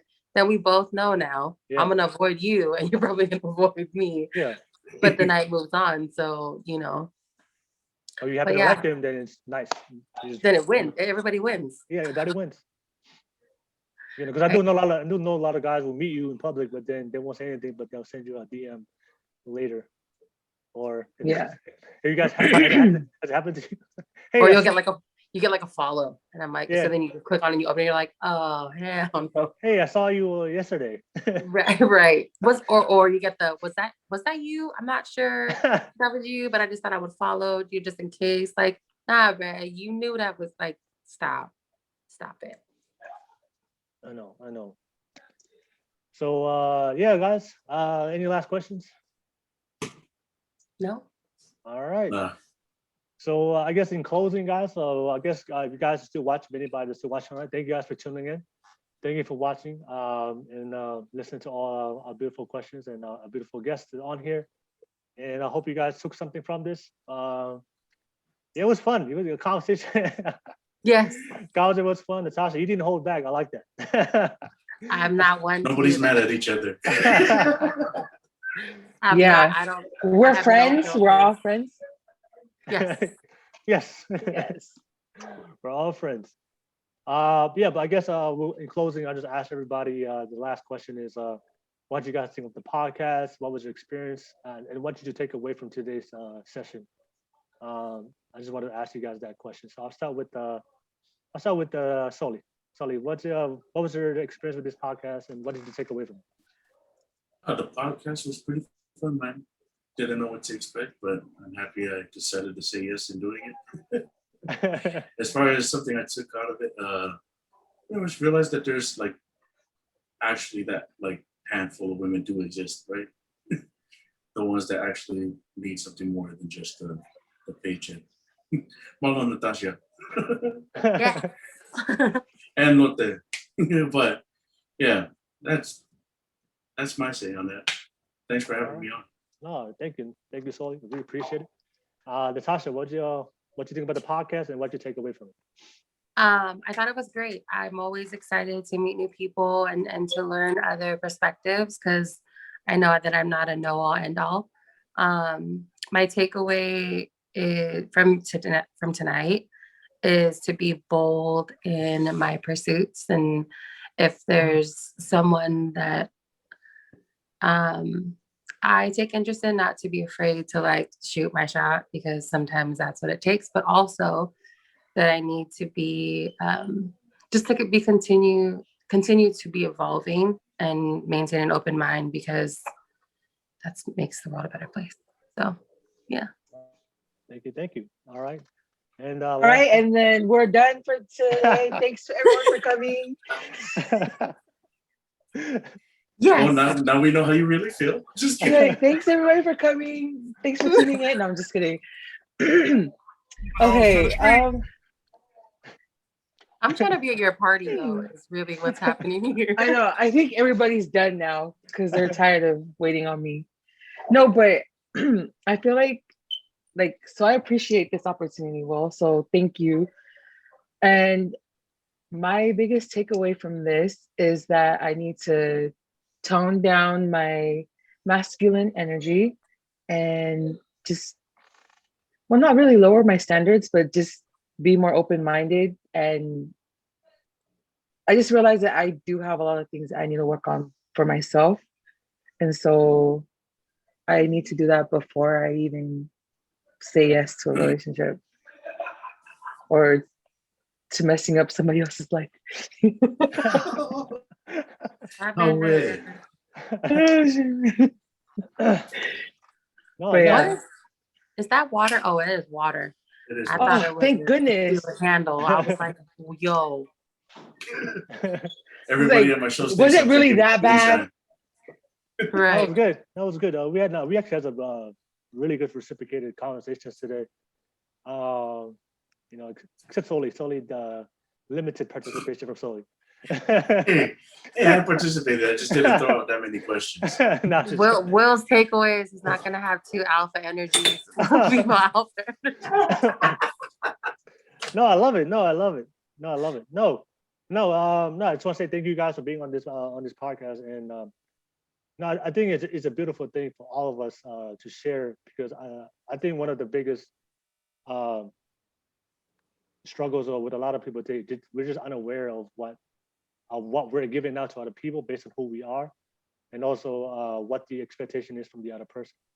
So I feel like you guys all said it starts with us, right? It starts with you. Once if you improve, and be the best version of yourself. You guys all mentioned before, there are some changes. Like, we're not perfect. I'm not perfect. We're all imperfect, but there's always room to improvement. And if we work on those things, then it gives us a better chance to attract somebody. But also, whatever you're working on, make sure it is the right thing you're working on to attract somebody else. So you can be the most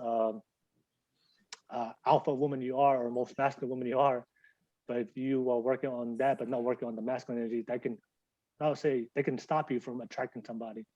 So I think the more we work on ourselves and also be aware of what the other person's asking for, whether it's a man or woman, I think that's like the best chance. So yeah, thank you guys for joining in. I'm excited to hear your stories. I want to ask you guys real quick, are you guys down for part 2 one day in the Yeah, future? holler at me.